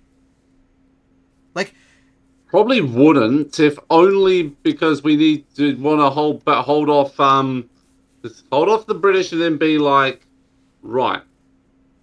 Now okay, that's done. Now let's try to work down on slavery. Because you know what? That Booker T. Washington, I think it was, actually made somewhat of a very good point if you think about it.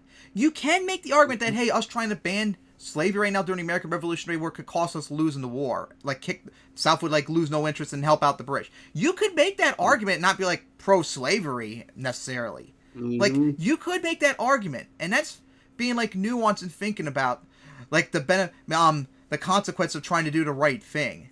So... Yeah, but you know that, that PragerU is completely and utterly incapable of doing that. Mm-hmm. And I don't think a lot on the left are also capable of even thinking about it a little bit. They're just ban slavery no matter what the consequences.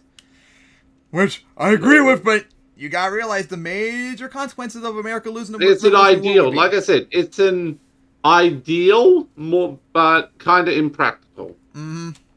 Are you okay with that? I'm certainly not okay with slavery. But the Founding Fathers made a compromise to achieve something great. The making of the United States. It was America that began the conversation to end it. But Leo is correct that big problems need to be approached very carefully. And honestly, in that situation... Which Prager University won't do. Mm-hmm. But the funny thing is, that also is kind of true, because even after the Americans won the Revolutionary War, like the next 10 years almost, America was still very fragile. And it took, like, years to make, like, the actual Constitution, remember? Like, the Articles of Confederation, all that. Like, it was very, very, very difficult. It's a miracle that America even survived after even winning the American Revolutionary War and stuff. Like, it was very hard fought to try and keep it going. And unfortunately, that's a good reason. That's a big reason why slavery lasted for like another 100 years, because it was too risky to ban it, because it could risk the country falling into a civil war earlier where we wouldn't have the benefits. You kids heard of William Lloyd Garrison? No. Nope. He's an abolitionist like me, and he and I used to be friends, but we aren't any longer. We don't agree how to solve problems. William refuses all compromises, demands immediate change, and if he doesn't get what he wants... Going harder after the abolitionists than after literal slave owners. Cool. He likes to set things on fire. Sounds familiar. Oh, trying to do BLM reference years we ago. got that type in our time. Subtle dig at BLM. Now, am I in favor of simply teaching BLM is correct and right and everything they've ever done is defensible? No. In fact, there was a big story about how some of the leaders of the Black Lives Matter group were just con artists and they were scamming people and stealing money. Careful, Kyle. You might trigger a whole bunch of lefties for saying that. You could point out there were instances of riots where things were burned down, and that's, not okay. It's not like some random, black middle-class business owner is responsible for the evils of an oppressive system. You just oppressed them in service of what you think is ameliorating ills, right? You could point out the bad things, but don't pretend like there weren't also a tremendous number of peaceful protesters who just wanted to see reform so that innocent black people are no longer killed by cops. Innocent unarmed black people, right? Yeah. But you see... And the fact that a good chunk of the 3% of protesters during the George Floyd movement that were violent were instigated by the far right infiltrating them and cops being infiltrated. That's what they're trying to do. Stupid. And don't forget that a smaller portion of those some of those were also black separatists as well. Like you can basically wipe out the entirety of the of all the violent ones by going through the right-wing agitators and black separatist agitators. And cops infiltrating them too to start stuff up. And by the way, people, that happened historically too. Cops regularly did that on purpose. Start stuff in protests to start riots to crack down on. That's happened before in America. So then they can start beating them up. And maybe massacring them as well. Extremists, the militant ones, the ones who don't want to compromise. But at the time, not compromising around slavery is the more reasonable position.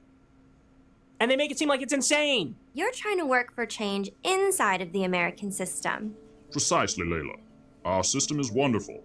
And the Constitution is a glorious liberty document. We just need to convince enough Americans to be true. Then why there's been so many amendments to it? Careful, they don't like that. Except the second one, of course. Just say the Constitution is a glorious liberty document. Is that fair?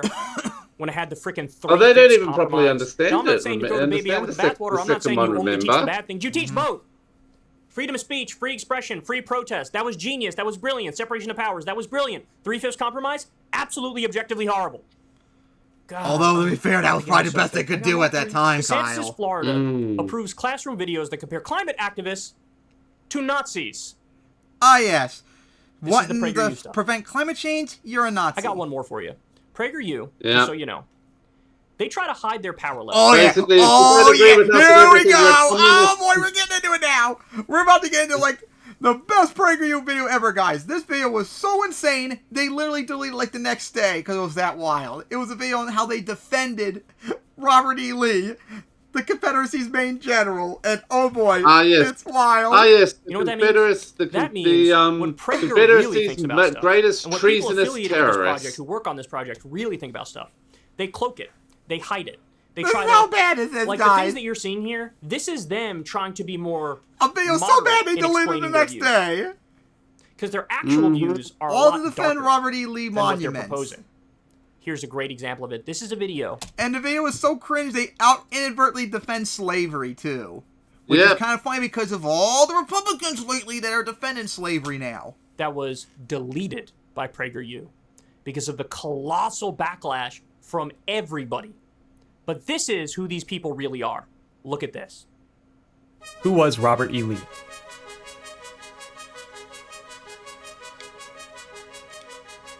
A competent, traitorous general. Statues That's of what great he really historical just figures, did. like Robert E. Lee, are being torn down across America. Competent Here are some but facts about Lee treasonous to remind us general. why his statue should remain. He should have been So tortured and so according to he should have been PragerU- beheaded at the end of the wall. So, according to PragerU, these are the facts that why Lee's statue should remain across America. So let's hear the reason. Robert E. Lee was connected to George Washington through his father, Light Horse Harry Lee. So the first argument, he's related to George Washington. So, I don't care. Who cares if he's related to Washington? That's a good reason to have a monument up. You're related to what? The first president. Big deal. Like, this is, like, the sad thing is, this is the least bad of the arguments, even though it's the silliest. Like, it gets worse from here. Washington's cavalry. Oh, because of course his wife, it does. Martha Washington's great-granddaughter. Lee's home at Arlington House was just 10 miles from Washington's Mount Vernon. Today, it is the site of Arlington National Who Cemetery. Who did George Washington have to rape to get that relationship, get that related heart going? And now his house is 10 miles away from D.C. and now it's Arlington National Cemetery. Again, big deal. What does that have to do with him? But okay. After 30 years of military service, Lee led U.S. Marines to crush the attempted slave rebellion by radical abolitionist John Brown. They're saying it was a good thing that Robert E. Lee put down a slave rebellion by, quote, radical abolitionist John Brown. Well, two things. One, Brown was a radical abolitionist. Like, guys, like he is a controversial figure because a lot of the left like to defend him. Guys, he literally did kill people. I don't think that's really someone you should defend, someone that kills people. Like, he would kill people in Kansas when Kansas was trying to become a state. Like, 10 years before the Civil War broke out, when they did, I think it was the Missouri Compromise, or whatever compromise it was, that allowed states to actually vote on whether or not they would be free or not. He and a whole bunch of people from both sides would flood into Kansas, try and rig the elections, and kill people from either side to try and make Kansas a freer slave state. He killed people. That's not really someone you should be condoning, even if they were for the right reason. I mean, even though they were for abolishing slavery. And the reason why he was attacked was because he was raiding a federally armed building to try and steal guns to give out to slaves. Like you gotta expect that to be like taken down very quickly, which it was. Yeah. And it wasn't even, and that's where PragerU was wrong too. It wasn't a slave rebellion because he never even got to that part yet. He was caught trying to steal guns from the government. He didn't get to the slave rebellion part. So I don't know why they would say he crushed a slave rebellion, because he didn't. Yep. Does this seem like an objective view of history? Is that what this seems like? Or do these seem like far-right rank propagandists? And who yes, now they doing are definitely biased. Apologetics for the Confederacy. Of course. And that part right there about again. John Brown being a radical abolitionist is what got them so much shit for it. Of course, Harry Lee, Washington's cavalry commander. You saw this part. George Washington. His U.S. Marines to crush the attempted slave rebellion by radical abolitionist John Brown in October 1859. 21 co-conspirators had seized a federal armory, and all of them were killed or captured, including John Brown, who was tried and hanged for treason. Now you see why they took down this video. Because they normally hide their power level. They didn't hide it so well here. These are far-right people, man. These are... Like, you can make a nuanced argument like I did about John Brown not being as good as a lot of people think he is, but they went too far in the other direction and such. Like, it's pretty bad. Yeah. Brown's case to abolish slavery is good. And hell, maybe arming slaves to free themselves good, but he still killed people, and he tried to attack a federally armed armory to steal weapons to give them out. Like, if you really want to give weapons to slaves, buy your own weapons and then just secretly give it to them. Like, you're not going to break down a federally armed building. Like, that was obviously not going to work. People where a lot of the people working at PragerU, I don't use this term lightly. You don't hear me throw around accusations like this often. But a lot of these people who work there are definitely fascists. PragerU's definitely full of fascists. Exactly. Only fascists can make a video like this. Okay? So, this is who they have teaching Florida kids. And they have the nerve to say the left is indoctrinating. By what? Teaching the acknowledgement that gay people and trans people exist? I don't buy the idea that, oh, the left is trying to make your kids trans or trying to make your kids gay. They're grooming your kids into being... I don't buy that. I don't buy that. I think the left position, this is my position, is teaching that these sorts of people exist and that it's okay to exist. Inconvenient, man. But no, I'm Of extreme. course, everything's inconvenient to Not them. people talking about Robert E. Lee's statue should stay up because he crushed a slave rebellion by radical abolitionists. And then he's by related radical, to a number of radical Whoop-de-doo. abolitionists. Yeah. And these people were tried and hanged for treason. Bringing that up as if it was a good thing. This is a great point from Philip Lewis. Florida Governor Ron DeSantis repeatedly says he opposes indoctrination in schools. However, his administration has approved educational materials from PragerU, whose founder says it is fair to say they indoctrinate kids. So from the founder of PragerU. Yep. It's true. We bring doctrines to children, Prager told a group. But what is the bad of our indoctrination? So in other words... Because it's wrong. When we indoctrinate kids into a right-wing Exactly. ideology, when we indoctrinate things, kids into American that's the exceptionalism, difference? it's okay. In fact, it's good. Yep. But when you try to be objective about American history, and when you try to give facts and give the good and the bad and everything in between, you are actually doing the bad indoctrination. We are doing the good indoctrination. I feel for every child who is exposed to this garbage. Because, guys, it is just that. It is garbage. So for the love of God, send this video we just did here to every single Florida kid, because they need to see it. Hey, y'all, do me a favor. So yeah, what do you guys say about that? Adolph DeSantis allowing PragerU in schools in Florida when they should not be. Yeah. And also, what do you have to say about that pro-slavery video they did that was so bad that they had to take down? Yeah, God. Absolutely pathetic. And now, on to the next topic. Last topic is Biden doing something good. What? Biden doing something good for once? And something actually, because I watched this video earlier, it actually is very good. Actually being pro-worker for once, instead of, you know, cracking down on the railway workers like he did last year, which was absolutely pathetic of him. But now, he's being pro-worker And led to in multiple deaths as well. And now he's being pro-worker in another way. Something that actually was, he fixed something from decades ago too, which was very awesome. Every now and then, I like to give you lovely people some good news. Because you know what? Every now and then, we get some good news. And I'm nothing but a vessel for reality. That's what my job is here.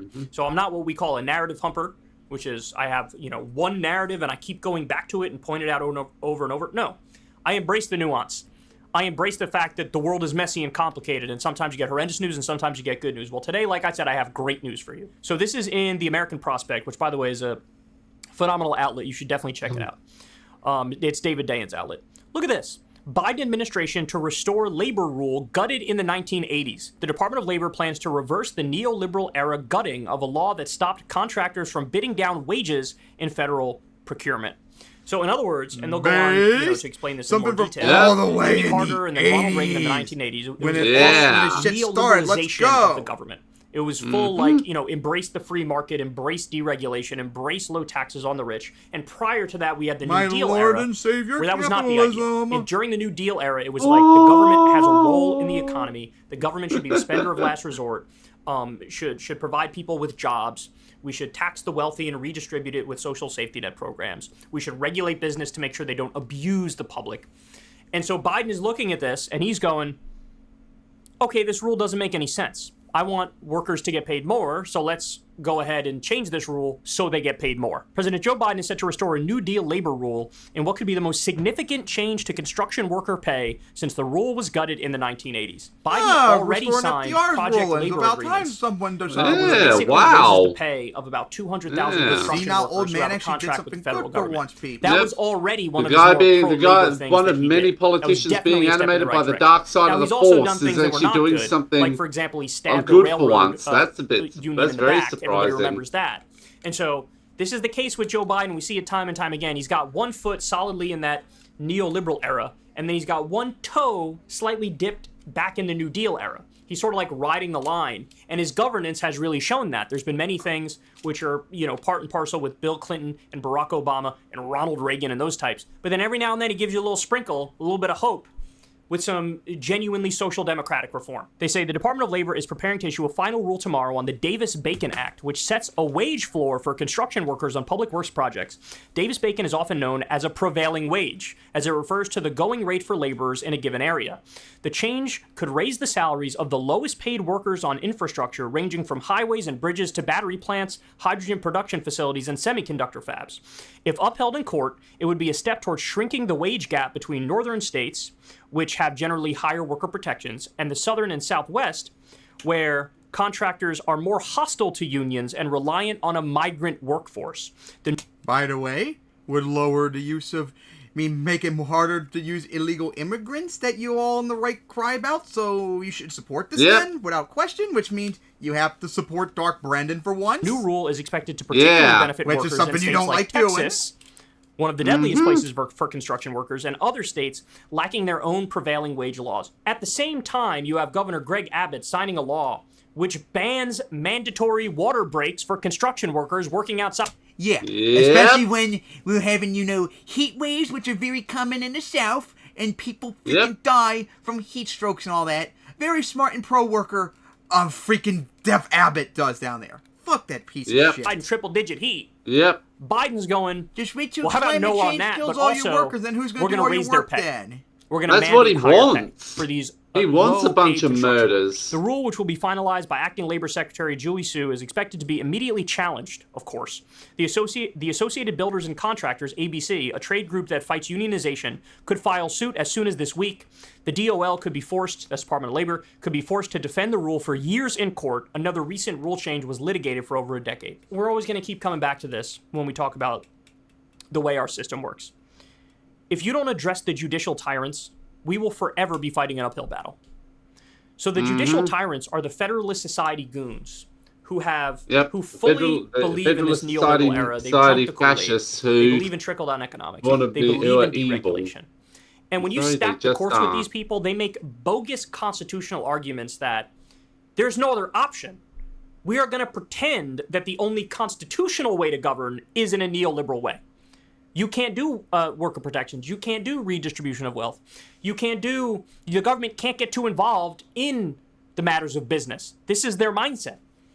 So what the left needs to do is get really serious about this. The Federalist Society project didn't just spring up out of nowhere. This has been decades and decades in the making. They trained far right-wing judges with all these bogus arguments, and then they got them sitting on the court. So the left needs to have a similar thing in action. You need a committed, dedicated left-wing judicial infrastructure that trains people. We need a left-wing equivalent and answer to the Federalist Society. We need New Deal-style judges. Because I know people say, oh my God, That's judicial activism. Everything is judicial activism because everything is political. There is no, we're holier than thou, we're above politics, we're above the fray, we just call balls and strikes. This has nothing to do with ideology. No. Right-wing judges, that's not happening. their decisions have to do with ideology, and left-wing judges, their decisions have to do with ideology, and centrist judges, their decisions have to do with ideology. How you interpret the law is always going to be through your prism of your political ideology. It's inescapable. Now, some people might pretend like, oh, no, that's not how I... No, of course it is how they do it. Of course it is. So we need to fix the judicial tyrants. We need to fix the judicial supremacists. We need to get true New Deal-style Democrats on the court to make their own legal arguments, and we need to make it so that stuff like this gets upheld.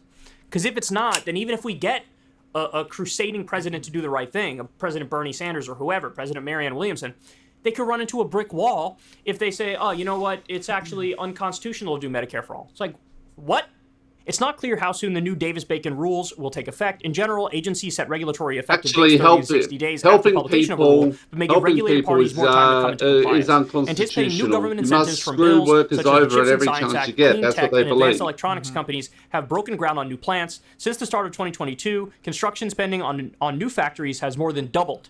But many of those projects have not yet received federal funds, meaning the job sites are not yet subject to prevailing wage provisions. TSMC and Intel, for example, are both building colossal chip fabs near Phoenix that are not yet under Davis-Bacon. Progressives have long... This is a huge quote they have in the middle of the article. Progressives have long argued that even if Davis-Bacon raises the cost of building, it could still lead to more public works projects. Labor unions have led the Inside Baseball campaign to restore Davis-Bacon to its pre-1970 standards. So this is one of the areas where Biden is listening to the labor union. So there's areas where he's not. In the IRA, they have Made in America provisions for billions of dollars in investment for green technology, for green jobs. But the union said, no, don't just do Made in America, do Made in America and Union. Have labor rules around that. And Biden said no on that front. So in some ways, he hasn't listened to the unions, but at least on this issue and on some others, he has listened to the unions. Climate advocacy groups such as the Labor Environmental Blue-Green Alliance have been largely absent from the push for Davis-Bacon reforms despite long-standing efforts and philanthropic funding, but other times he's actually helpful. Anyway, we don't need to get into the rest of this. You can go read the whole article if you'd like. Biden is trying to go back to a New Deal era rule, which was... This thing being overturned was a cornerstone of the neoliberal era. He wants to pay these workers more. He wants to mandate that they get paid more. Okay? Look, credit where it's due. And again, to come back to the original point. Just like we said, too, in a series. If Biden does something good, we're going to praise him for him. When he does something shitty, we're going to condemn him for it. Which we've done for like 2.5 years now, and we plan on doing until when he ever leaves in 25 or 29 or whenever he dies or resigns or whatever. We don't do narrative pumping on this show. I give you guys and that's what makes us different from a lot of other people. A lot of other people either only cover the good or only cover the bad. Mm-hmm. Vaush, Dor. Yep. And that's why Kyle, Mike, and David Dole are based on that regard. And us. Yep. Don't play hide the ball with that. I'll give you my opinion. But the facts have to come first. And this is something that's positive, credit where it's due to the Biden administration. Now let's hope it holds up in court. By the way, if it doesn't, as always, as I just said, we got to work on reforming these courts. We have to do it. Hey, Brian, how about you threatening pack the court like FDR did? Anyway. They all of a sudden turned his way when he did that. Let's make it so we have good governance and good a good approach when it comes to the judicial branch. How about it's a lot of hard work, it's a lot of effort, it requires a lot of funding, but like, it's the only way out. Or you you do know that they're threatening your marriage, right? If you overturn same-sex, they will overturn interracial and force you to be divorced. Still slow. You understand what I'm saying? Even when change is fast, it's still way too slow. Because in an ideal world, you snap your fingers and you have Medicare for all. Or whatever, fill in the blank with whatever positive policy prescription.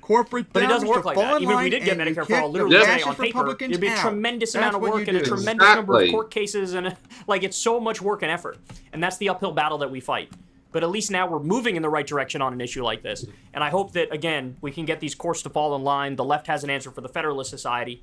And then, there actually is hope. There's a lot of very smart people who are saying the neoliberal era is coming to an end. That a lot of these things work in cycles, and we're coming to the end of the cycle of the neoliberal era.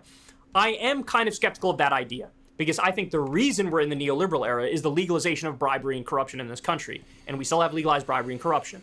So I'm skeptical of that claim, but that doesn't mean I want to do nothing to fight back, rest on our laurels, just sit and say, oh, it'll Which end is what naturally idiots anyway. on the left No, like to I want to do. be involved Give up in completely.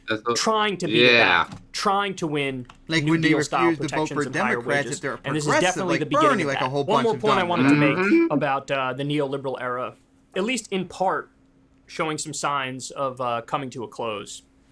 This is a big deal, guys. Vaush this will is not an be happy Axios. about this The South manufacturing and Mountain boom because it West goes see against this free manufacturing trade bullshit. Yep, because it goes against This his has a lot to do with the IRA, neoliberal some hate of his other laws, the speech. CHIPS Act.